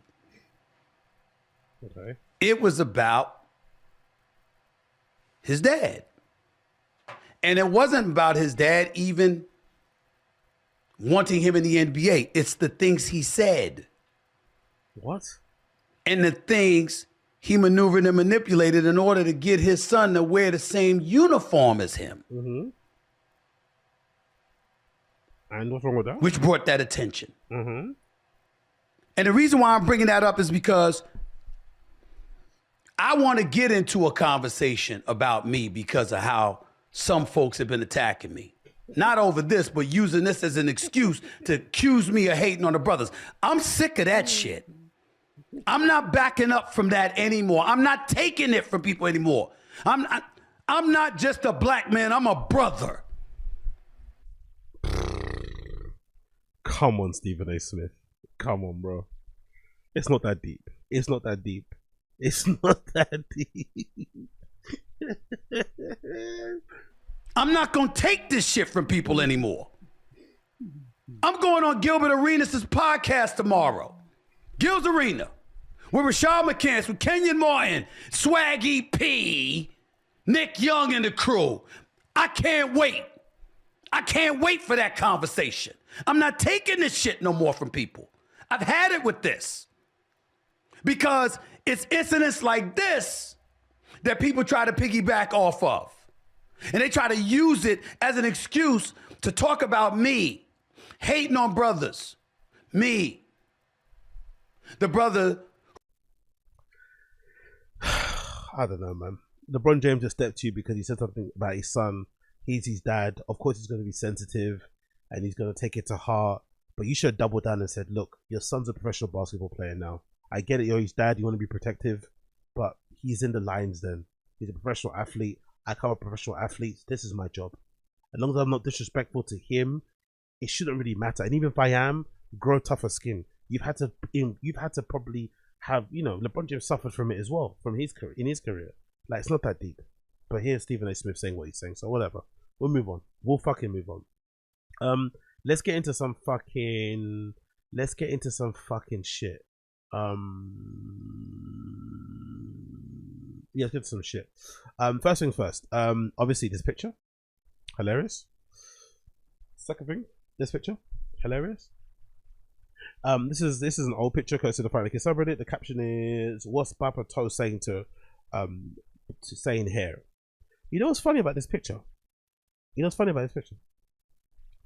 It made me think, right? I wonder if this is like a sign of it probably is a sign of redactedness, where you just can't stay in your lane and you just can't like there's a talent. Maybe it's because I saw the Freaky Zeke interview. I watched the interview with Freaky Zeke. Look, you know, Cameron's alleged cousin, but also an integral member of Dipset and kind of the muscle, the street guy, whatever it may be, recounting a lot of stories about Dipset. It made me think. I think Freaky Zeke, Tony Yayo, these are some of the best examples of like playing your position. You know, like knowing who's number one and knowing what your role is in the whole running of the number one. You know, not feeling less than, not trying to be your own star, and just knowing how to play your position. Because those two guys, Tony Yayo and Freaky Zeke, they're okay forever. Like Tata, fucking Jay-Z's guy. These type of dudes who like play the background role, but now they're set for life because they support the number one guy. So in Brendan Schaub's case, like, I wonder if that's a sign of redactedness, where you can't realize that you're not as good as the number one. You are not meant to be number one. You're meant to like act as like the, you know, the dick cleaner, the fucking, you know, the cock holster for number one. You're meant to fucking, you know, whatever, support that person and play your role.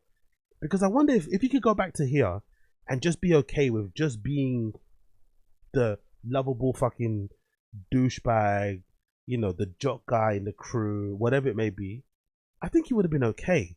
But I think this particular moment where it was point of no return.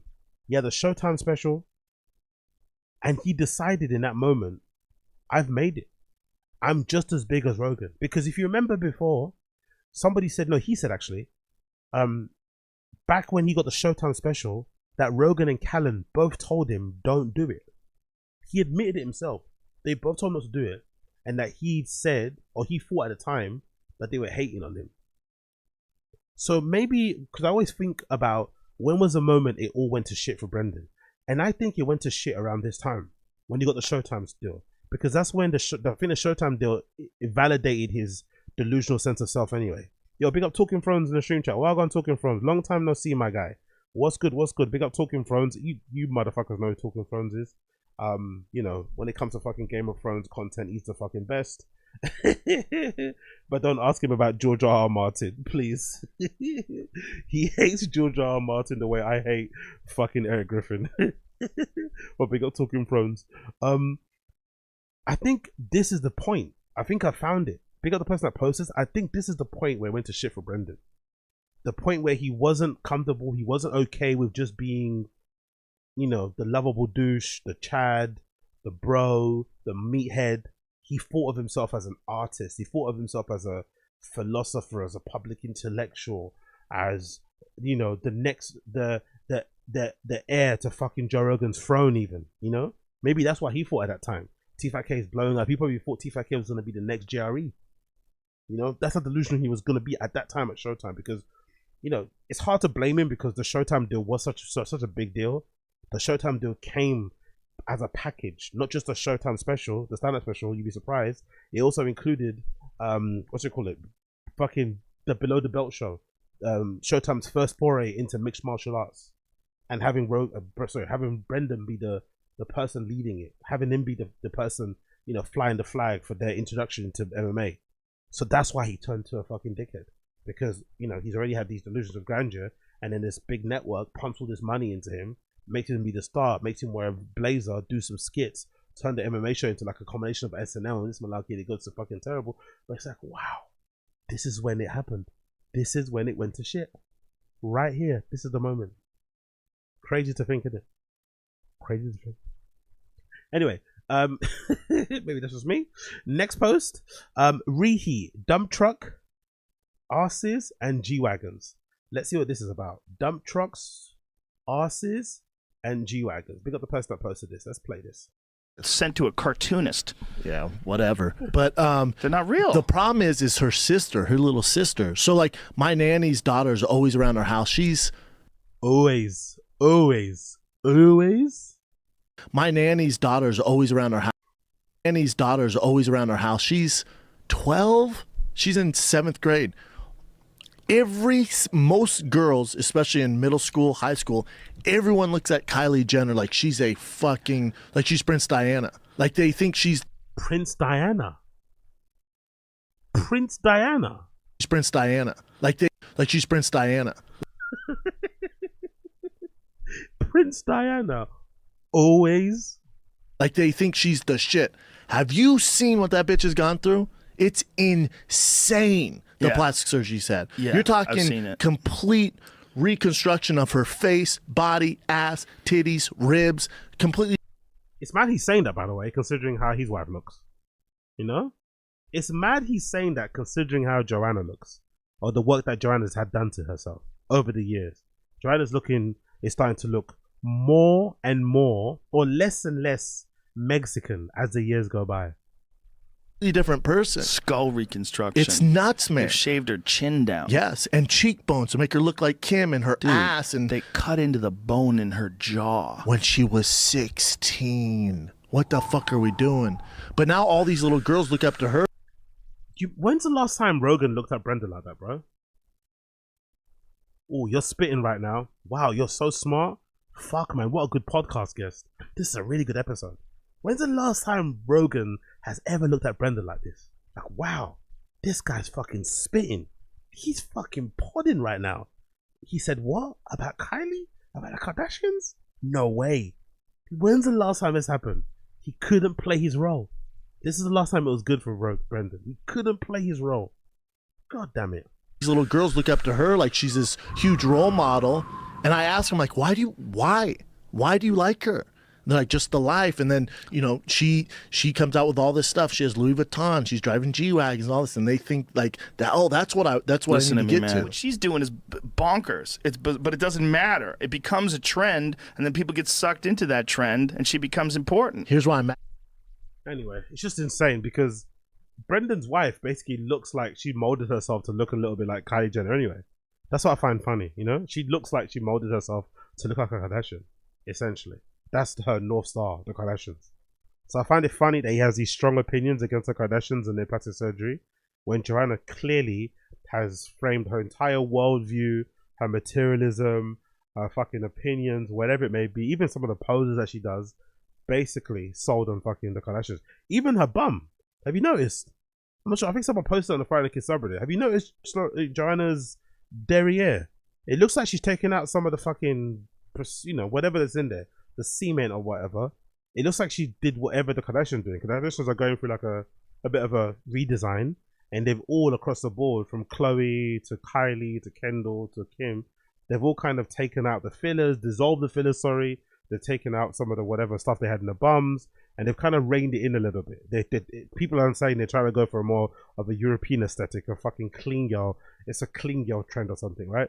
They're no longer trying to appeal to the Negros, right? The Negro male gaze. They now want the Caucasian male gaze.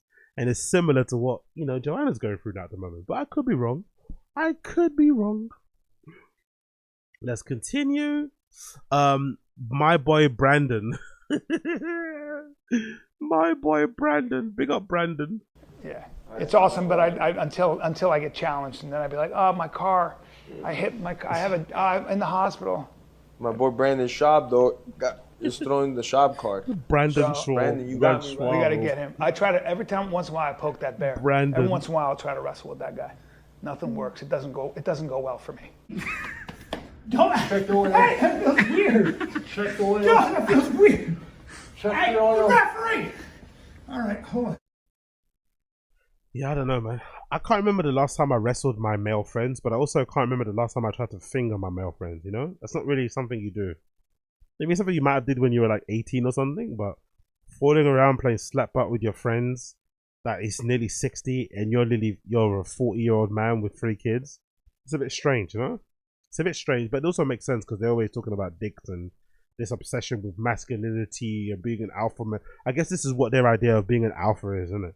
Rolling around on the studio floor, you know, trying to finger your guy while you're getting him in a dash choke. Okay, I guess so, mate. I guess so.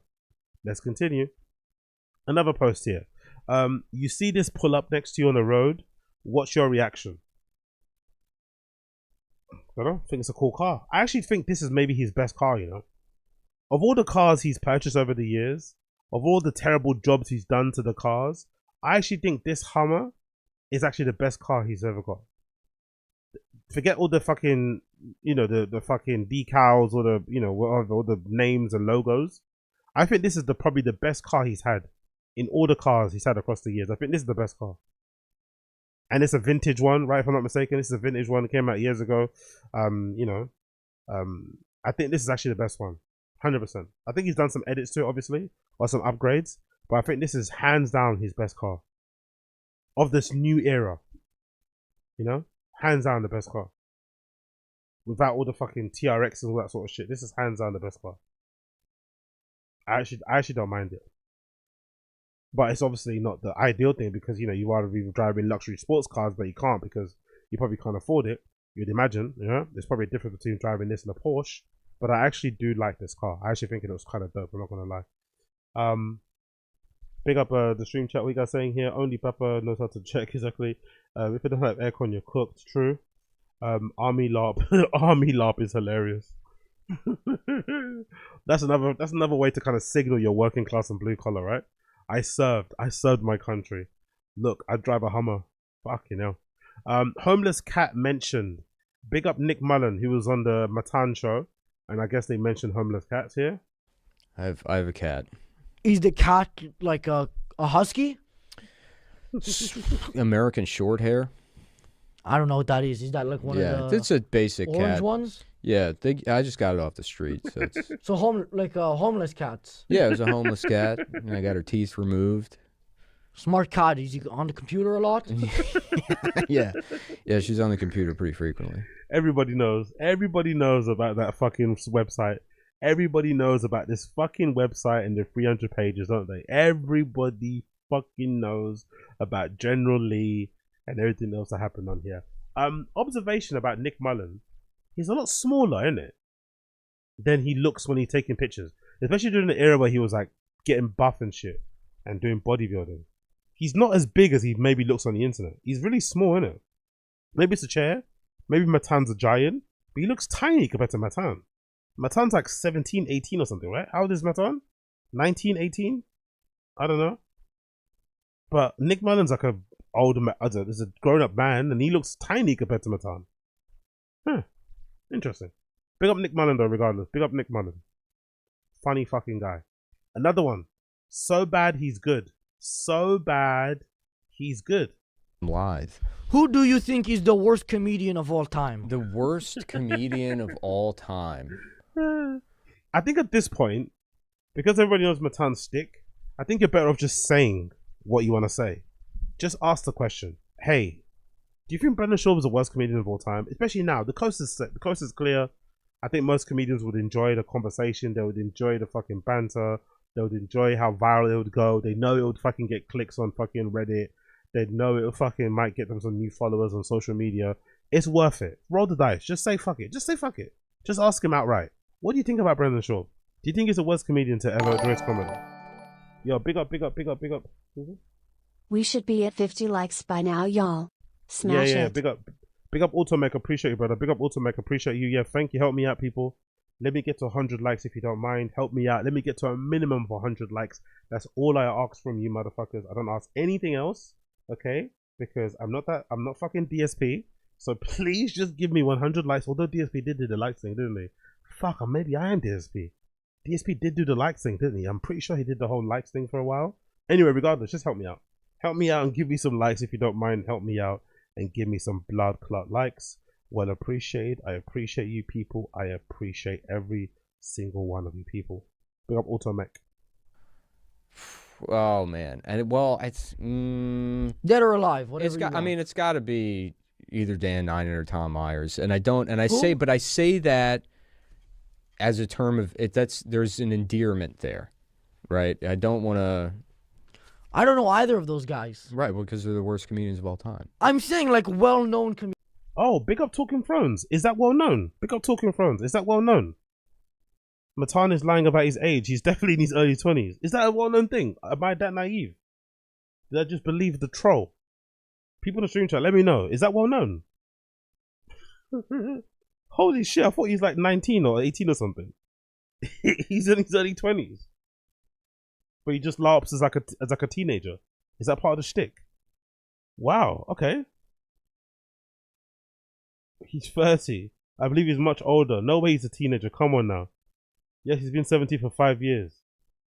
Honestly, I'm not sure if he's age, honestly. I just know he's always say he's 17. Oh my god, man. I'm such an idiot, innit? I'm so fucking gullible. No wonder I was fucking listening to fucking Tony Robbins and shit when I was younger. No wonder I went to fucking Jordan Peterson fucking lectures and shit, innit? I'm so gullible, innit? I am a fucking gullible motherfucker. I legitimately thought he was 17. I legitimately thought he was 17. I think he's like 30. Holy shit. Okay, people saying he's 20s, 30, okay. I think he's 22. Oh my god, I feel so stupid. I'm so gullible. Call me gullible AZ, man. Fucking gullible fucking AZ. Comedians, like not super famous, okay, but like so somebody we know. most overrated. Not even overrated. Like I can think of a guy running a podcast who fucking is horrible, but everybody thinks he's horrible. Who? He's a fighter. Is it me? No, you're not a UFC Oh my god, fighter. you're talking about me. Big up King Bayu. Appreciate you. Gullible Zinger, exactly. 100%. I'm the most gullible person in the world, bro. I take it. I'm the most gullible person in the world. Big up Younger Vibes. It makes sense why you're always late. Honestly, I'm pathetic, man. Oh my god. You would prefer that, I guess. Go ahead. Yeah, he's a big, strong fighter, and everyone's afraid of him. Nobody's afraid of him. Yeah, it's me, dude. I know. Oh, okay, that makes sense. Big up Talking Thrones. Yeah, I think he says he's underage to protect himself from getting swung on. Yeah, that makes complete sense, innit? I'm a child. Yeah, oh my god. I thought he was actually 17. I can't believe that. I thought he was actually 17 years old. Okay, besides you then, like somebody, they gotta be a little well-known. A well-known comedian. Who's the worst one? I don't know. There's a lot to pick from.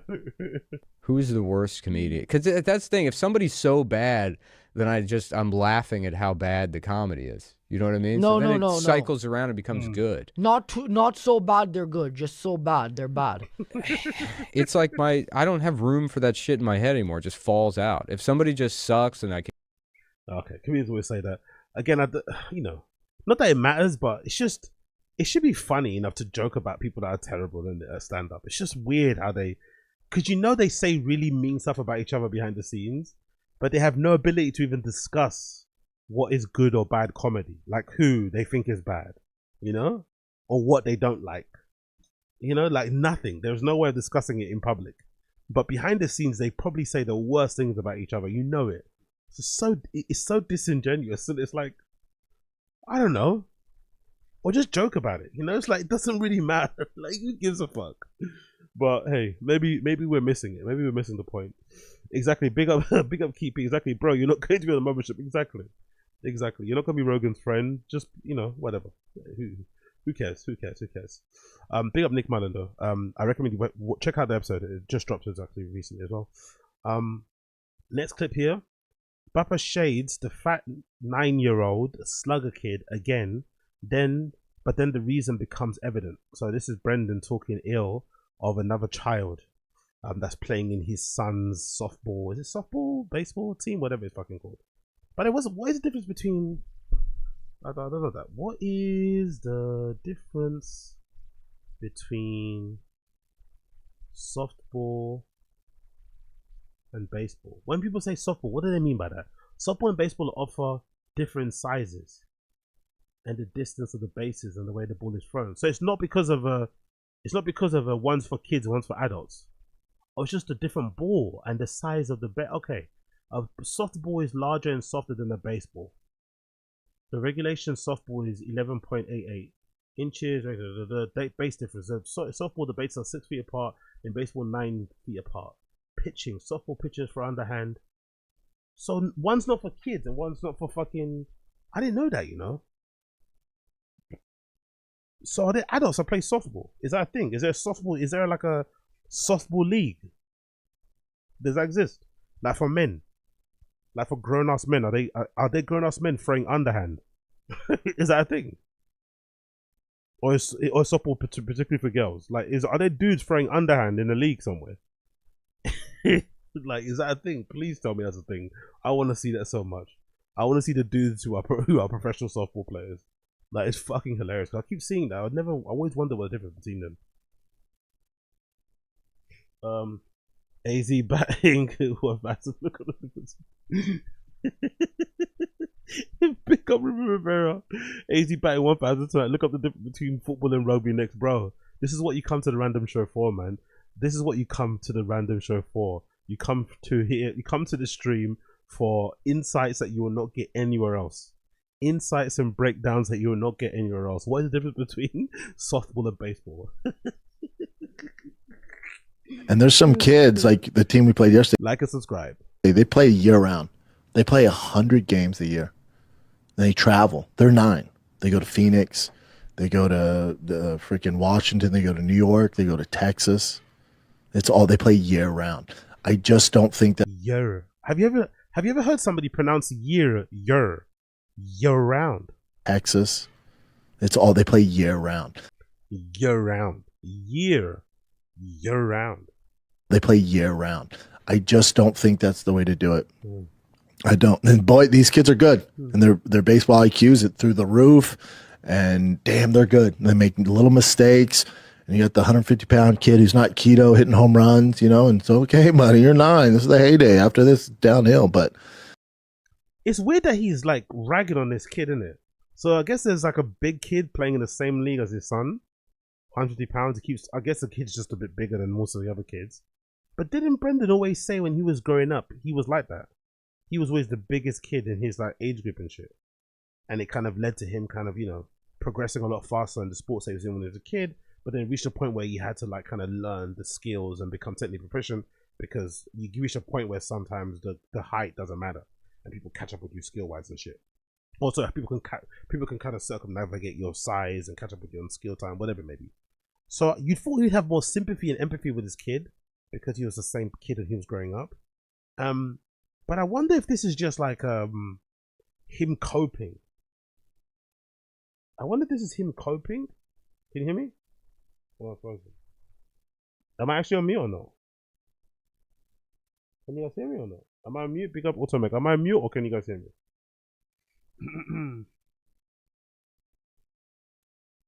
Okay, cool. You can hear me, then I'm assuming, right? Am I on mute? No, I'm not on mute. Cool.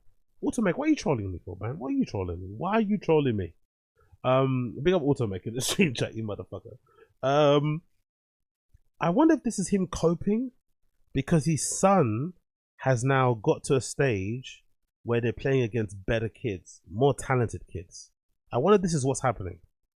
I wonder if he's just realizing now that all of the hopes and dreams he had for his kid becoming that, you know, who's that Japanese kid who's got the fucking crazy contract in the fucking baseball league that everyone talks about.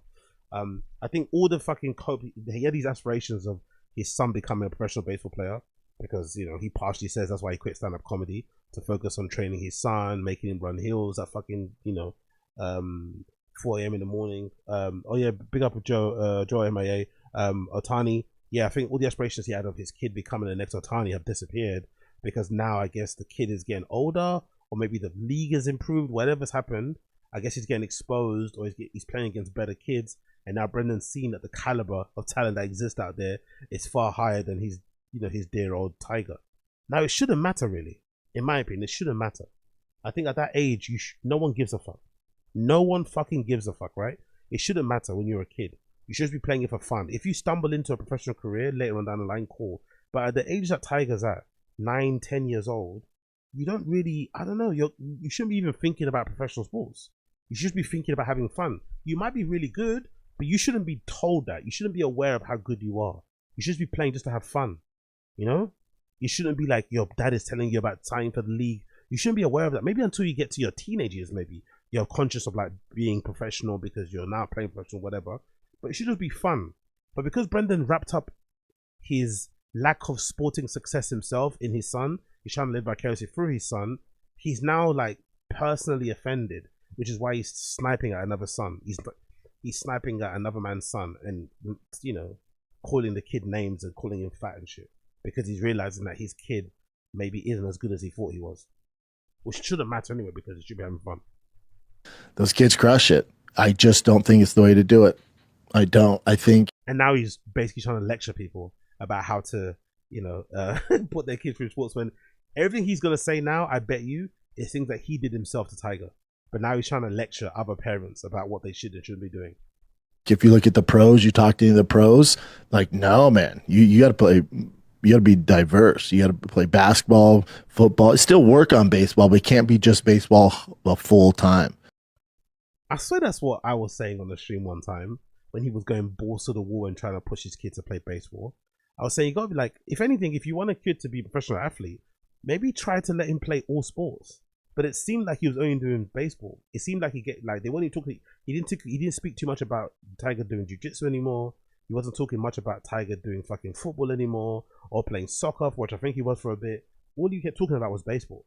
So it seemed like he was pushing him towards baseball more, which is weird because it's like every kid that I've known that was a professional athlete, especially when I was younger. I don't know about you guys if you're similar, but the kid that I knew that was the best who ended up playing professionally football in this country, he was good at cricket, tennis, badminton, swimming, basketball, netball, across the board. They're just like, just incredible at all sports because they have fucking good hand-eye coordination, balance, fast twitch muscles, whatever it may be. All this malarkey is important, but Brendan somehow didn't realize that, even though he was a professional athlete himself. He's a strange professional athlete. For somebody that competed professionally in the MMA and maybe has been around other professional athletes for his entire career or his entire life, he doesn't really have an understanding about it, innit? It's almost as if like he just fell into it. He doesn't really understand anything about professional sports in the slightest. It's really strange. It's even in MMA things the same thing. He's got such like casual takes when it comes to MMA and UFC, but he actually fought professionally in the UFC. It's like, wow, you're no better than some guy on YouTube who's just watching it on stream, who knows way more about the fights, who can break down a card way better than you. How is that possible when you're a professional? You're going to burn them out. But these parents, Mookie Betts, I know, he's very good. He played a lot of other sports. That's just my 2 cents, man. Tiger's in a bit of a drought right now, hitting, keeps lifting his head.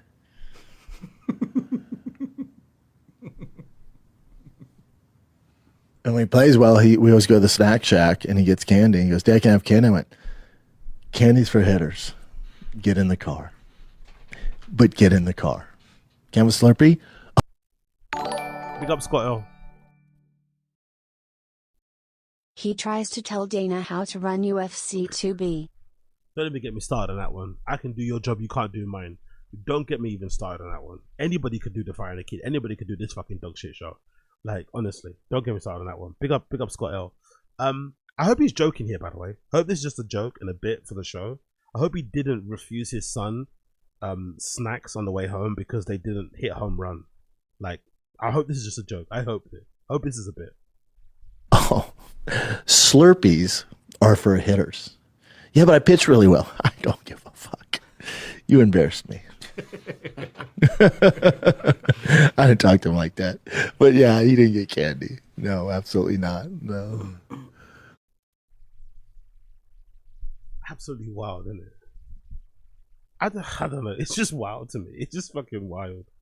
It's just wild how maybe this is sad to say or mean to say as well. Like, it's just weird how he even expected his kids to be like, you know, I don't know,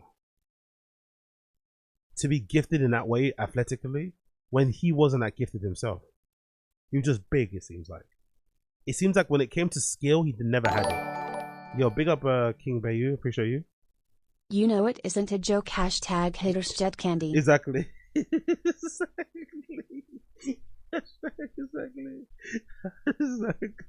I hope it's a joke, but exactly, we know it's not true. Hashtag haters get candy. Big up King Bayu, you're fucking ledge. Because usually in professional sports, I don't know, maybe it's the same football. I feel like most of the time, like when kids are professional athletes, usually their parents were professional athletes themselves. Maybe they got injured, you know, which then made them have to retire young. But they were proficient. They were of a high level in their standard, right? But Brendan was never that high level. He never made it in the NFL, and he only made it in the UFC because at that time there was no skill requirement. You know, he got away with a lot because of his size. And the moment skill came into the equation, he left. You know, he kind of left. You know, it wasn't, you know what I mean? So it's like, why did you think you were going to have a kid that was going to be like athletically gifted if you were never athletically gifted? You were just big. You were never talented in that regard. I don't know, man. And does it even matter? He's a child, bro. The kid's 9. Does it even matter if he's not athletically gifted? Fuck it, just play, enjoy yourself. At least you're not at home on an iPad all day. Like, why are you not happy about that? At least he's not on home on fucking chat rooms and Discord all fucking day. At least he's gonna maybe save that until he's like 15. God, I mean, thank God. And he's gonna be playing outside and touching grass. That's a good thing. Why do you care if he's professional or not? It's so fucking insane. Big up Coiler. Imagine your parents being this stupid and shallow. It's like, yeah, just imagine, man. Like happy, but like fucking, where is she? Where's my queen? Like fucking Slow Joe. Like, happy birthday to my son. Also, here's some pictures of me. Like, you gotta like imagine. Like, a special birthday to Tiger this year. He didn't want to get any gifts or have a party. He wanted to celebrate it be there with his family. And the first picture in the slide is a picture of her. Happy birthday to my son. Here's a picture of me. And then you got Brendan as the other parent. God almighty, man. God bless Tiger, bro. God bless fucking Tiger. God bless fucking Tiger. Next clip here. Laughing face emoji. Let's see what this is about. 4 p.m. We're going backwards. It's at the Apex again. Okay, I guess it's like a bit he's trying to do, right? He's trying to be like a broadcaster or something, right? Or he's trying to rant, or he's trying to get Dana's attention. I don't know. 4 p.m. We're going backwards. It's at the Apex again. Okay, cool. Brendan trying to do a bit there. BAPA with some casual ass takes. Let's play this one. What's this one? So apparently blocking a takedown should count more than putting your opponent against the wall and hitting them with short shots and taking no damage. The judges' scorecard should sway towards more marketable fighters. You really sound like a big hardcore sport. Exactly. Look, yeah, this is going to be brilliant. Let's hear this. And here's part of the problem in the current scoring system is when a guy goes. I guess this is him coping because he was very much against Ankalaev winning, right? Because he's got this thing against Dagestani people. Don't know what it is. Strange. But he's got this thing against Dagestani people. Everyone that fights against a Dagestani person, he roots against the other person. So I guess he's trying to cope because Alex Pereira ended up losing, which is unfortunate because I like Alex Pereira. I'm sure a lot of you like him. But the moment Brendan backed Alex Pereira, I just knew he was going to lose. I knew he was going to lose instantly because this guy's got the opposite of a Midas touch. goes 0 for 11 on takedowns, you have to give some credit to the guy defending those takedowns. There has to be something said there. They don't take that in consideration. So, huh? So what next? If you give credit to somebody defending takedowns, why don't you give credit to people that check kicks or dodge punches? Like what? What is this? It's about the damage you inflict and the lack of damage that you get, not about whether or not you can stop someone from doing something. Like what? How does that even make sense? You should give points for sprawling. Like, is this guy okay? And this guy fought professionally in the UFC, bro. He fought professionally in the UFC. This guy knocked out Mirko Krokop. And here he is saying that takedown defense should be a point. Like, what? Like, holding someone's head down? Huh? It's almost not even worth talking about. It doesn't matter. But to hold a guy against the cage and to count those rabbit shots as significant punches is wild to me. Yeah, I don't want to count them, but it's like nothing. What else happened? It's a punch, though. Rabbit punches. Please, Brendan, you get into that. Please, I dare Brendan get into a cage with Ankalaev and let him hold him up against the cage and give him rabbit punches. Please. Let's see how that ends. Let's see how how fucking Brendan Glass-Chin Shaw would do if he was pinned up against the cage, getting short shots to the face by Ankalaev. Let's see how long he would last. Fucking hell. The fact that Pereira took that decision says a lot about fucking Pereira and his chin, and his ability to take damage, and his ability to stay in the fight. Like, come on, bro. Come on. Maybe, if anything, you could criticize Alex Pereira's inability to let his hands go. He was very gun shy. I don't know what happened. Maybe because he got caught that one time before the bell rung, right? At the end of one round. I forgot what it was, when he kind of went down on his knee. Maybe he got a bit scared, but he was very gun shy, more so than I've ever seen him before. Maybe he was scared about the takedown, but, you know, he should have let his hands go a little bit more. Maybe he also respected Ankalaev because he knew how much damage he could do to him. But Ankalaev is high level, bro. Just props.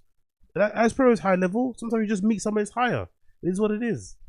This guy's got some horrible ass takes. And again, I'm not even a UFC guy like that. I'm probably the definition of a casual viewer. And even I know he's chatting shit. If a guy's a defending world champion, again, that's how they score. I'm just saying, like, you're not going to give him a little, you're not going to sway. If it's up in the air, you're not going to sway with the defending champion, multi-defending champion. Up in the hair? Was that hair or hair? What? If it's up in the air, you're not going to sway with the defending champion, up in the hair. You're not going to give him a little, you're not going to sway. If it's up in the air, you're not going to sway with the defending champion, multi-defending champion. What? So the judges should count takedown defenses as points, and they should also judge the fight based on who's the champion. They shouldn't just judge it solely on what's happening in the cage, the octagon. Isn't that what they do in boxing? Isn't that what we didn't want to happen to the UFC? Isn't that what we all love the UFC? Because fighters usually, with the exception of John Jones, don't get favored when it comes to the scoring. It's just judged on the fight alone there. Or maybe if you're the challenger, you have to really go out your way to like take the fucking champion out because you don't want it to get to points because it may, you know. But why would you want the judges to score it based like what? Champion, 2-division champion. Enjoy that as your champ. Let me know how your pay-per-views sell. Go ahead. UFC has a real problem. Their stars are losing. Does it matter though if you're getting like money and shit up front with ESPN deals? I don't know. And also, I think the UFC knows what it's doing, bro. I think they've kind of proved it over time, innit? I don't like how they pay the fighters and what they do, but I think the business and how it's run, I think they've basically shown that their model works. They know what they're doing, you know? I don't think they need any advice from Brendan. I don't think they're worried that Ankalaev is gonna tank the UFC because his style of what isn't as explosive or as exciting as Pereira. Like, let's relax a little bit. Let's relax. Let's fucking relax, man. Fucking hell, this guy, bro. His takes are fucking insane. And I love how, like, confident. I love how he says whatever he says with such confidence in his face. With such certainty, you know? Interesting, dude. Next clip.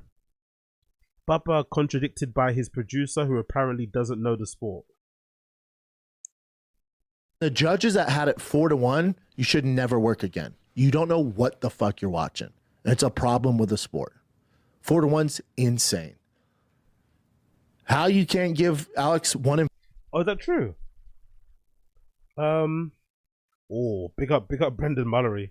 Bapa is upset that Anik was it Ankalaev, I'm guessing, is Muslim. Nothing else. Look how much he loves wrestler Bo Nickel. Yeah, true. No, but he's got something against Dagestani. Maybe it's because that's a good point, Brent. Oh, I just thought about that. Sorry, you're right, brother.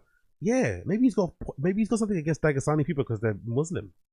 Because it's strange. There's this thing against whoever fights against a Dagestani person or Dagestani. I don't know how you say whatever. People that fought from Dagestan, he always roots against the opposition, no matter who they are. Very strange.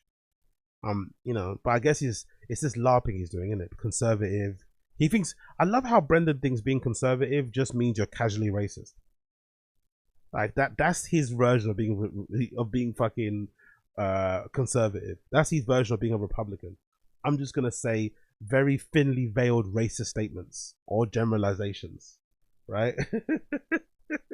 And that's how I'm going to or dog whistles, right? I'm gonna say these racist dog whistles, and now people are gonna know. It's like I think being Republican's a bit more than just being casually racist, you know? I think so. I'm not gonna lie. I think wearing a red tie just doesn't mean that you hate anybody that's not American. I don't think that's how it works, but I could be wrong. And 5 is wild, like a long, cold black dick to my face, just schlack. Like a fucking eel hit me right in the fucking face, but a dick. We get it. We get it, bro. We get it. We fucking get it. Get that shit on my face.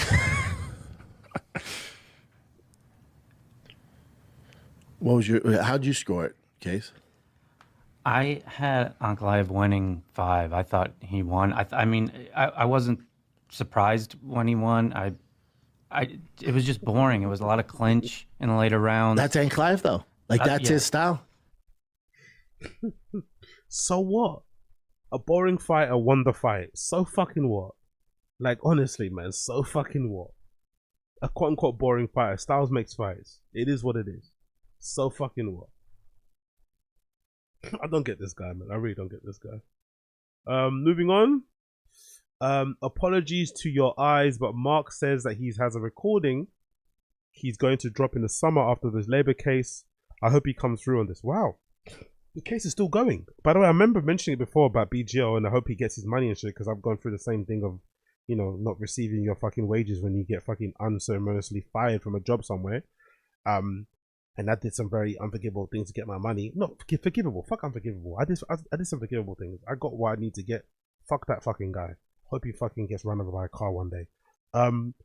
But I hoped that BGL got his money from Papa. But he still hasn't got it. And I don't know when BGL left. When did he leave? 2022? 2002? 2003? And he still hasn't got his money yet. Fucking wild. And big up Unique. We did a good stream. Hell, we had Hella Mark Harley in here. Brendan Schaub's former handler.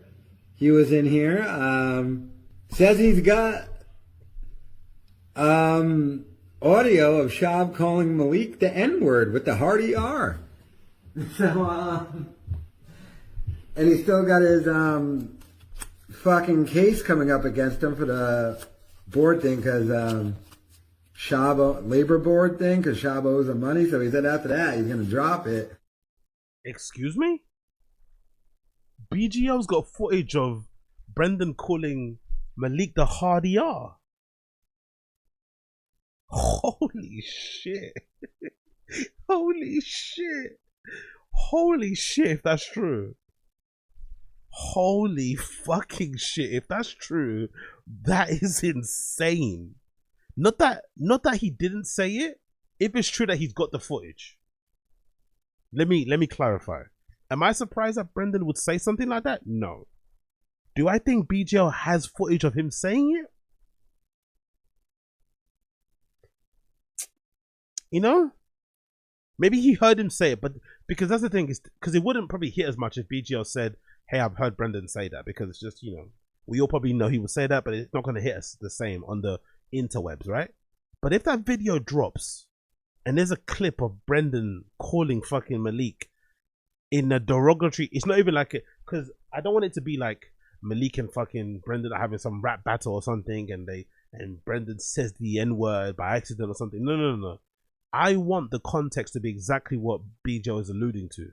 Like Brendan was talking behind Malik's back in a derogatory way to BGL, and he happened to call him that motherfucking N-word. Do you know what I mean? Yeah, like that's the way. If that's what the clip is, that is fucking insane, bro. That is fucking insane. If that's what the clip is, honestly, if that's what the clip is, that's insane. But as much as I would love to see this, as much as I would think it'd be incredible for the BAPA-verse, as much as I think it would invigorate this little fucking warped, redacted, insane asylum of a community that we have on here, and in general across all the channels, right? Just imagine if podcast creators to try Joke World, all these, not Joke World actually, to try Comedy Force. If they get a hold of that clip, just imagine how many numbers they're gonna do. Just as much as it would be good for everybody, a part of me thinks, BGL, you have to move on, man. You've done well. You've got your fucking Super Bowl ad. I don't see him on the Reddits as much, even though I know his original account got banned, but you can easily just make a new one. It seems like he's okay, because I think he was spiraling on the Reddits because he was suffering, going through some bad times, probably struggling and shit. But now he's obviously up. He's probably doing a lot of acting now. Hope, you'd imagine that ad that he did for the Super Bowl would maybe help, put some money in his pocket, maybe get some more bigger opportunities. He's not really crashing out about Luana online anymore, so maybe they're back together and they're giving it another go. So everything seems to be good for him. Just fucking let it go, man. As soon as you get your money, you have to let it go. You can't get your money after this. In the process of him, he's not even complaining about the money anymore because he's already making money. It's not like he needs the money because he's making money. He's doing well in his career now. Obviously, he still deserves the money because it's his money. He worked for it. But if I was him, I would advise against releasing it. You don't need to get back involved in this, man. Yo, big up Assad Aziz. Saying the N-word? What Rogan likes, I like. Yeah, yeah, exactly. Yeah. Oh yeah, Rogan had to apologize for the N-word. Yeah, true. Exactly. Big up Assad Aziz. Yeah, I don't know, man. I don't know. I don't like it. I like BGL, but I don't like this. I think he has to let it go. You have to let it go, man. You have to let it go. I get it. It's embarrassing the way Brendan treated him. Disrespectful. Bloody blah blah blah. But he got a lot out of it too, that breakup. You know what I mean? He got some clout, got some LOL moments. We had some good streams on here. He went and did some good interviews. He's got some group of friends. He's got friends now, right? Off the back of this, I think he hangs around with the what's his name? The 10 Minutes of SCHAUB'S guy. Those guys are his actual friends, I think, outside of the internet. I don't know, man. Just let it go, bro. That's what I would say. As much as I want to see it, I want to hear it. Let it go. Let it go, man. Let it go. It's too much. You have to move on, man. Surely you have more going on in your life than to worry or to be holding on to this sort of information and just because you were his friend at one point. You know what I mean? It's I don't know. Big up Young Old Vibes. I think it's a principle of Papa lying on him. What's the lie again? What did Brendan say about him? What was the actual lie that got? Yeah, I remember. But there was a thing that BGL was really annoyed about Brendan for. It wasn't even the money. Do you remember, guys, what it was? What was the thing that BGL was really pissed off about Brendan with? That really got under his skin? I don't think it was the money. What was it? Was it to do with Luana? I don't think it was Luana. What was it to do with? That Brendan did or said to him about, what could it have been about? Do you guys remember what it was? Big up Victor E, I couldn't see myself being a bigger person. I couldn't see myself being a bigger person and let something like that go. So I'm Team BGL until further notice. Oh, so you couldn't be the bigger person. Papa Siggett saying BGL was gay and liked to get the naked spreading fake rumors. Really? The dick pic.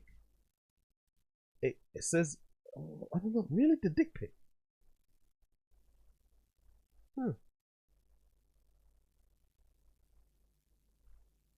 The dick pic.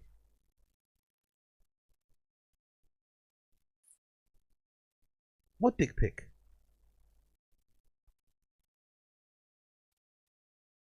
The dick BAPA. Brendan said he would send dick pics to girls. I don't know, but hold on. I'm confused. I don't know. Maybe it'll come to me later, but I'm trying to think. I can't remember the exact thing that BGL said.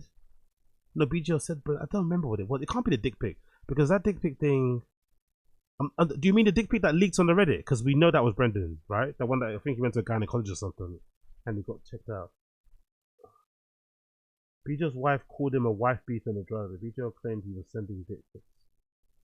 Okay, well, I guess I'm confused about the reason. I can't really figure out why. My neighbor's asking me what dick pics. Big up Victor E. I don't know. Big up Victor E's neighbors. We all have dick pics here. Everyone's got a dick pic. You get a dick pic. I get a dick pic. Everyone gets dick pics. I don't know, man. I just think he needs to let it go. That's my personal opinion. I know I'm being a bit of a fucking I know I'm not being very fun with this take. And I'm not fucking stoking the fires, but I think if I was BGL, I'd let it go. Especially when you're doing well. I think when I was going through my moments and I was crashing out when I didn't get my pay, it was because I was also suffering. I needed that money. Like, I needed that money real bad. You know what I mean? I was down bad for real. So that's why I crashed out and did like the most when it comes to my ex-boss. And I don't regret it either. Fuck it, right? But I think in this case, BGL's career has kind of gone up on the up and up. I'm not seeing him crashing out online anymore, which means I'd imagine he's doing better mentally, financially, spiritually, mentally, physically, all that malarkey. There has to be a moment where you move on. Like the way you really kill somebody is with success. You know, that's how you really kill somebody. Because Brendan saw that advert. He can lie and say he didn't, but he saw that advert. He saw BGO in the fucking Super Bowl ad. He definitely saw him. So that's how you kill somebody, with success, by winning. Not by just, you know, this sort of stuff. Like, it's not necessary. Like, Brendan didn't do nothing to kill BGO's career, really, you know? So why would he put out a clip of him saying the hard, like, even though what he's like, if it does exist, is crazy, I just think there's something a little bit not cool about that. I don't know. Am I being a little bit simpy, cucky? Am I being a loser? What do you guys saying? Yeah, big up Star Disease. Okay, fair play. No one agrees. Now crash out BGO. Don't say easy. The other man's logic, boo. Okay, good. Okay. I'll move on. I'll let him crash out. I'm not gonna take part in this anymore. I'm not gonna say anything more. I don't want to be seen. I don't want to be heard as a BGL cut. So I'll let it. I'll let it go. BGL, do what you need to do. Get your money. Get your revenge. Crash out, my friend. Crash fucking out. Okay. Let's do it. Crash out. This is something. Oh yeah, this is from the Reddit. This reader can't even get basics facts straight. He claimed Uncle Live has never finished anybody, yet the dude has legit 6 finishes in the UFC alone. The arrogance on this redact is unreal. Who are the figgies out there that actually listen to this shit and think, oh, I totally agree with this take? This troglodyte seriously thinks he adds valuable opinions to the world of MMA podcasting, and the only value he's added to MMA world is hilarious clips getting knocked silly by his ex-girlfriend's new bigger and stronger man and the guy with the roundest gut you've ever seen in the UFC. No hate, big country. I know I'm rambling, but for some reason to post this I'm required to put at least 750 characters, which I've never seen before. Here's some filler because I'm tired of typing BCC, bean cheese. It seems like the UFC fans, whenever he gives like a take on the UFC fans get very irate because a lot of UFC fans are kind of clued up on the sport, right? You'd imagine. So they weren't too happy with Brendan's unconventional take, right? Unconventional take. So I want to actually see that take, actually. Let me actually go back to the Reddit, see if I can find it. Where's the Reddit? I actually want to see this take from the Reddit. So let's go back to the Reddit. Actually, let's just go here. I want to see what that take is all about. I want to see why people are getting so angry and mad about that take.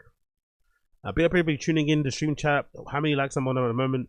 Oh, 53 likes. Big up everybody liking the stream. Please like the stream some more.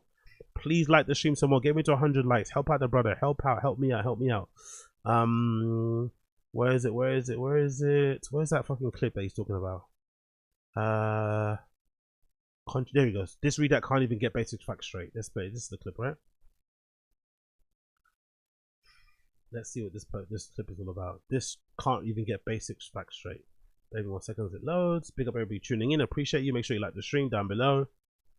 Let's zoom in a little bit to see what he has to say here, or let's just press the fucking full screen button.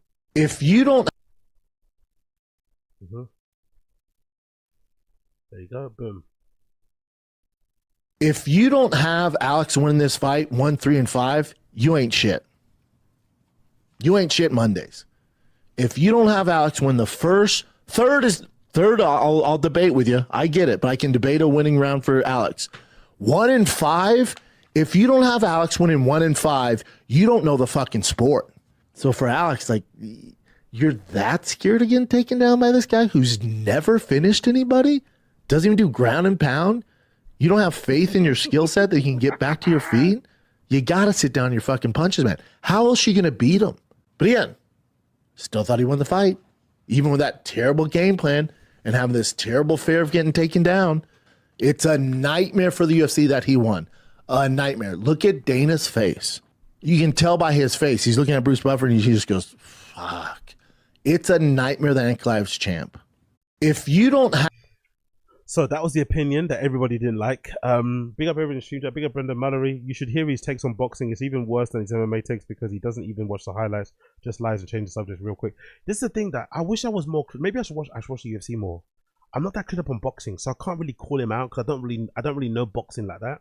UFC I watch casually here and there. The big cards, I obviously check them out. But I need to watch more of this stuff because I do hear from people who are clued up on boxing that his boxing takes are far worse than his MMA. Like, if I think his MMA, UFC takes are bad, like what Brendan Mallory said, his boxing takes are worse. So I might actually have to start watching boxing just to understand how badly he interprets things that happen. But I know it's not uncommon because I know a lot of you guys in the States have the same thing that we have in the UK, where we have former athletes, especially here with football. We have pundits who are ex-professional football players who have sometimes the worst opinions on the sport, right? But sometimes they get it right. They sometimes say some bullshit stuff, but for some point, you know, you still give them props because they played the game, they know what they're talking about. But Brendan is such a unicorn in that he competed in the UFC at the highest level. Obviously not during the heyday. It's like, you know, at the time the heavyweights aren't as good as they are now. But he still competed. He still trained in gyms. He still sparred with a bunch of high-level people. But he has no understanding. Like, his understanding is so rudimentary, so basic. It's so... I don't know. It's just wild, isn't it? I find that interesting how he seems to be unable to articulate himself correctly or have any sort of really unique insights into fighting or anything. Like, why? Don't you have any even unique hot takes or different insights because you were in the octagon, because you went to fucking fight camp, you did fucking fight camps? How is that not possible? Like, how? How can he not do that? Like, is it just read that thing? Or is it just common across the board? I don't know. Let's see what people say on this Instagram. I'm curious to see what the Instagram response was to that clip. So hard to watch Brendan talk this way about long-term champs. You don't have any faith in your skill set? Bro, you were 450. This guy is a champ. Hush. I don't know what that means. What does 4? Oh, does that mean 4-5-0? What does that mean? What does 450 mean in the stream chat? I don't know what that means. Respectfully, I disagree. He didn't even win the fight. Another person says 2 men entered and 2 men knew who won the fight. Their body language spoke volumes. Alex knew he lost. I had Alex winning the round 1. That's it. The champ controlled him for the remainder of the fight, did more damage. The numbers show it as well. The only area Alex won was in the leg strikes. He lost every other category short of a takedown defense. He lost. Get over it. Are we just leaving rage bait views now? Exactly. That's what I thought it was as well. That this is a rage bait thing. Like, he's doing this on purpose to get people fucking irate and to kind of, you know, to get engagement and shit. But I also think he actually believes this too. Yeah, 1 and 5, but lost 2, 3, and 4. Sure. Bro, you're joking. I hope. He literally dog walked him to the cage the entire time. Alex didn't land any punches that were worthy. He barely won 5th round. If you even say he did.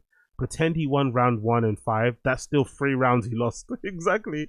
This isn't WWE where you can make a script for the most entertaining champion. This is the best of the best. Who cares if Unk is boring? He won fair and square. You talk about the 12 takedown defense.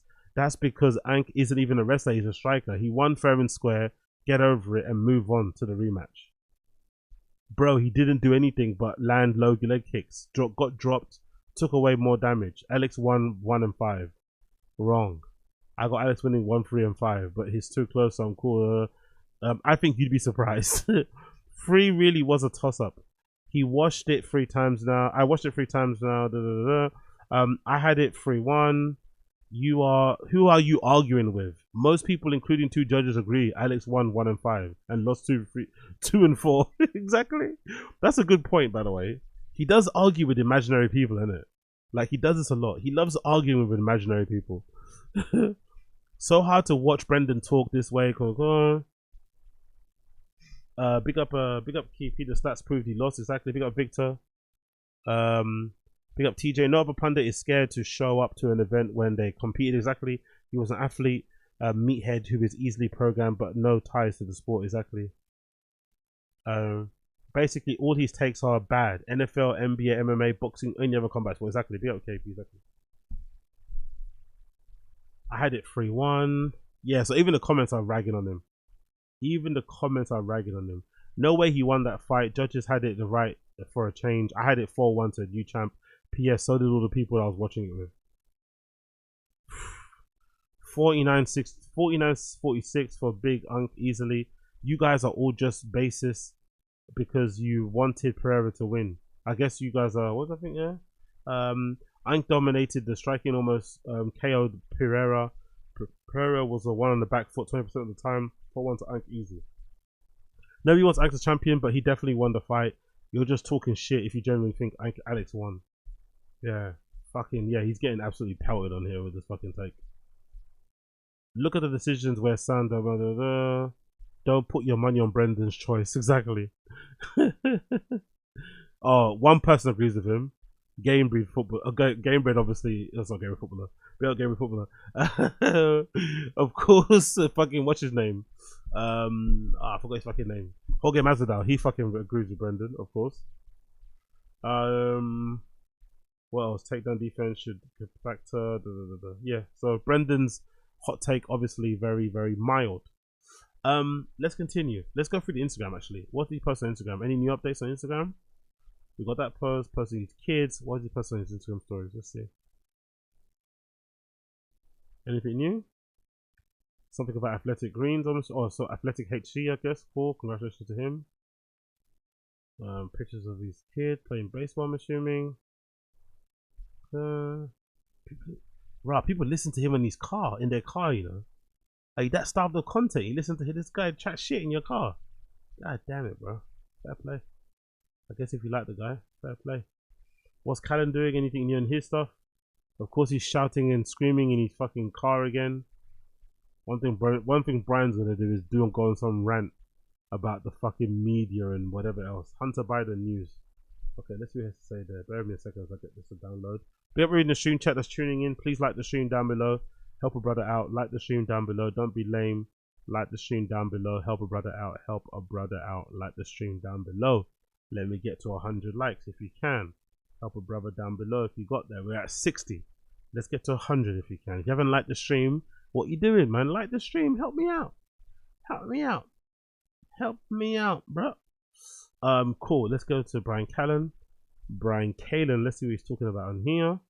Let's get the video up. Bear with me a second. There it is. Bish, bish, bosh.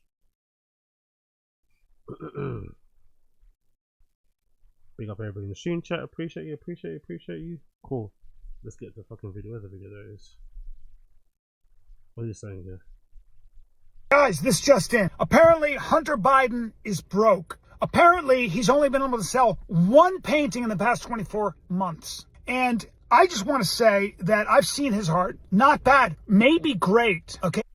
I can never unhear the hiss in it. That's the lisp in it. Is it lisp? Is it actually a lisp or is it just because he's wearing fucking Invisalign? I could never be sure, but you can never unhear the little lisp at all times. It may be great. And I'll say this. Entertaining Hunter Biden fans or even Hunter Biden himself. Just because you haven't sold any paintings in the past 24 months doesn't mean you're not a great artist. Some of the greatest artists in history never sold anything when they were alive.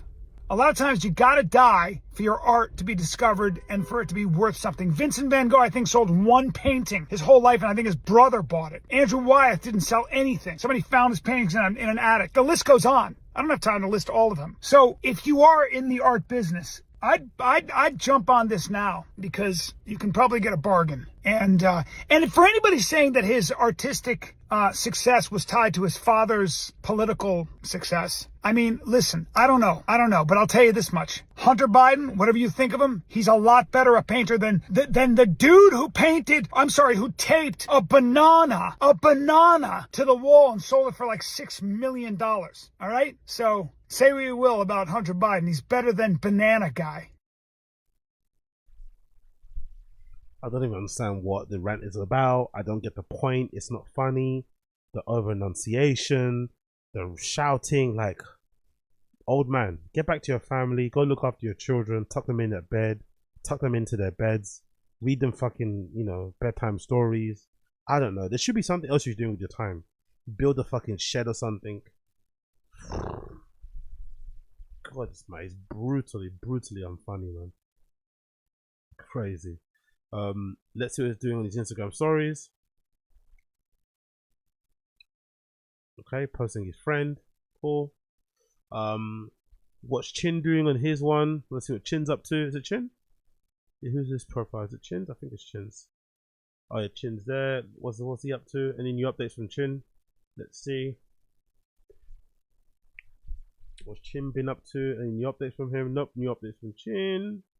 Let's see what our girl Sanaz is doing. What Sanaz been up to? Big up Blood Clot Sanaz.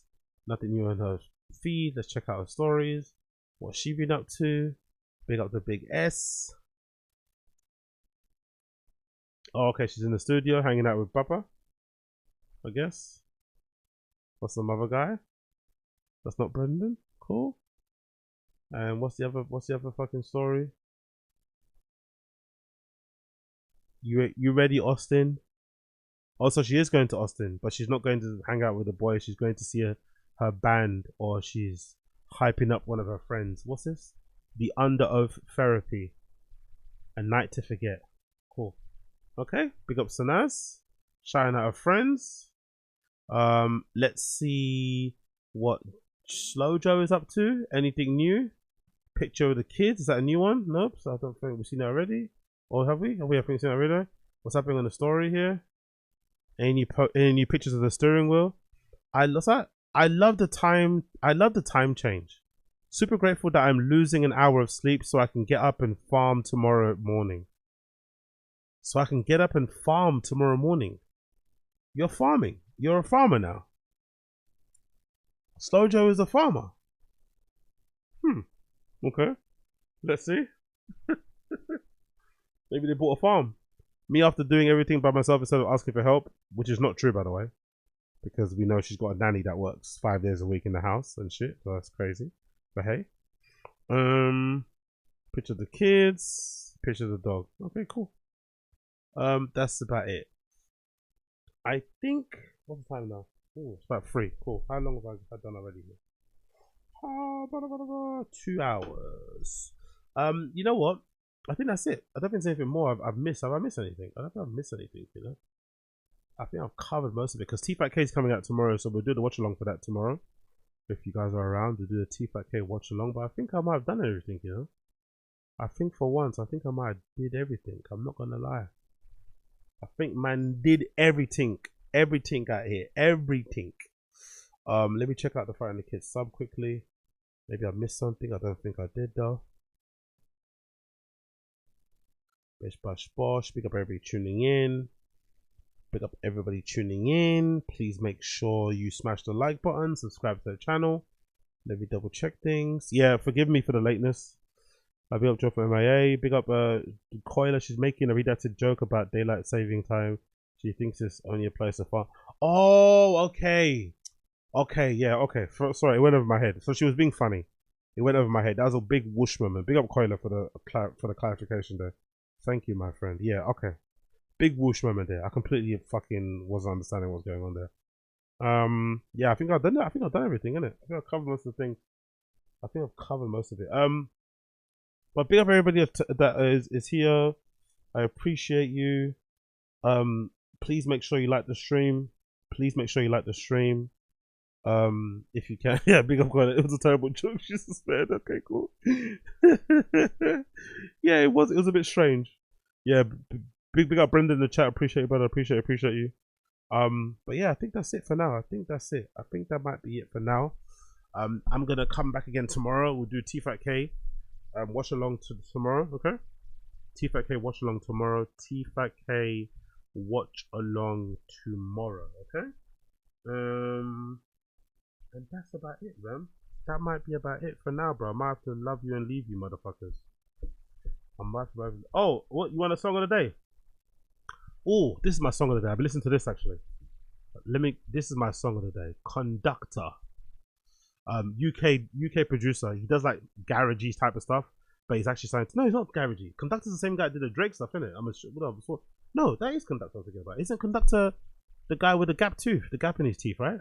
Yeah, that's him. So this guy usually makes like garage and stuff, from what I'm aware of, but he's starting to make house music now. And he's got this song out called "Be the One." Is it "Be the One"? Yeah. Is it "Be the One"? Yes, this is the one. This is my tune today. This is my blood clot tune today, or song of the day. So big up Conductor. Check out this song by Conductor called "Be at One." It's available now, I think, on all the streaming platforms. Obviously, I'm not gonna play it because it's gonna fucking copyright strike my fucking video and maybe not let it be viewed.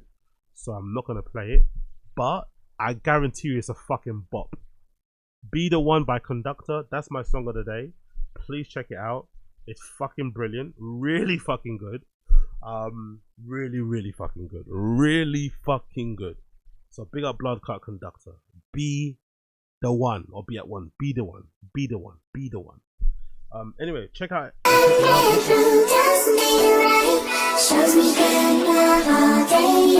Heard that? Okay, cool. That's too much. That's too long. It's probably gonna get me struck now, but you heard it, right? That's a sample. It's fucking fire. It's so good. When the beat drops around here. When the beat drops around here.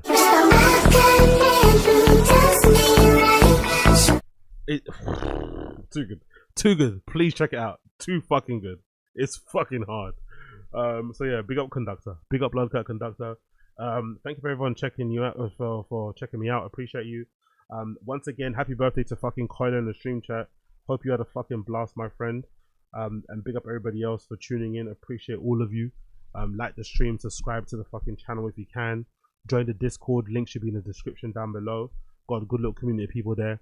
And new channels popping up all the time. You can post pictures of your pets and shit now in there. And all this malarkey, music recommendations, TFATK shit, lifestyle shit. You get me? Lifestyle shit. Big up everybody. I appreciate you. See you guys tomorrow. Okay? Tomorrow, we'll do TFATK episode watch along. Or maybe actually what I might do tomorrow, if I've got time, I might watch it before we do the watch along, because I aim to do the stream late at night. So we'd have to do the watch along, because sometimes the watch along is a bit tedious, it's a bit, it's a bit much, because TFATK is very rubbish. So I will go through it myself. I will go through the punishment. Big up RB Sanchez. Appreciate you. Squeeze a last second dono. Yeah. Big up. Appreciate you. Big up the last second. Big up the last second hitter. Big up the last second hitter. I will watch it beforehand, not to give you guys a headache, and then we'll go through it. Okay, so next episode TFATK, don't check it out, let's watch it together, and I'll pull some clips from it which I think were interesting, and we'll laugh about it. We'll point and laugh about it together as a family. Okay, I appreciate all of you. Thank you for tuning in. Big up Uche, big up Automate, big up RB Sanchez, Joe from MIA, of course, Coiler, of course, JC, of course, Victor E, Brendan Mullery, Victor E, TJ, Brendan, everybody here. Don Dutta that was here earlier. Big up Automech, appreciate you. Have a good night, you all. Big up Automech, appreciate you.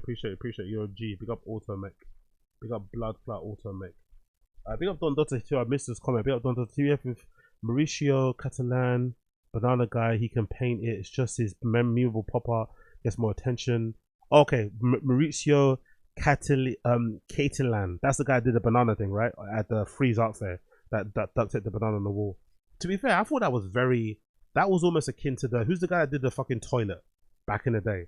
I thought that was very, very, very avant-garde, very forward-thinking, very unique, and very creative. To be fair, everybody, I could do it. Well, you didn't do it. He did it, and he sold it for $6 million. So shut the fuck up. Don Dota, to be fair, Mauricio has it Cattle? Is it Catilan or Catilan? He can paint. It's just that his memeable pop art gets more attention. He also did the gold toilet, which got stolen recently. Yeah, true. The guy got caught, innit? Oh, that's the same guy. The guy did the gold toilet is the same guy that did the banana on the wall. That's amazing. Yeah, the guy that stole the gold toilet got caught recently. I saw it on the news again. Pick up Don Dota for the fucking cultural fucking insight. I didn't know that. I think that's kind of hard too. Doing the banana and then funneling that money of the memeable stuff into your actual art that you love to do. That's the way to do it. You do, you do some corny shit, maybe a bit sellout, maybe a bit hacky, but then use the money from that to then funnel to do your more experimental things, I fucking love that. Big up Don Dota. Appreciate the fucking information. You're a fucking G. Anyway, appreciate everybody for tuning in. Hit the like down below, please. We're on 64 only, so we didn't get to 100, but hopefully we get to 100 tomorrow. But regardless, appreciate you, 100 or not. Thank you for hanging out with me. Peace, people.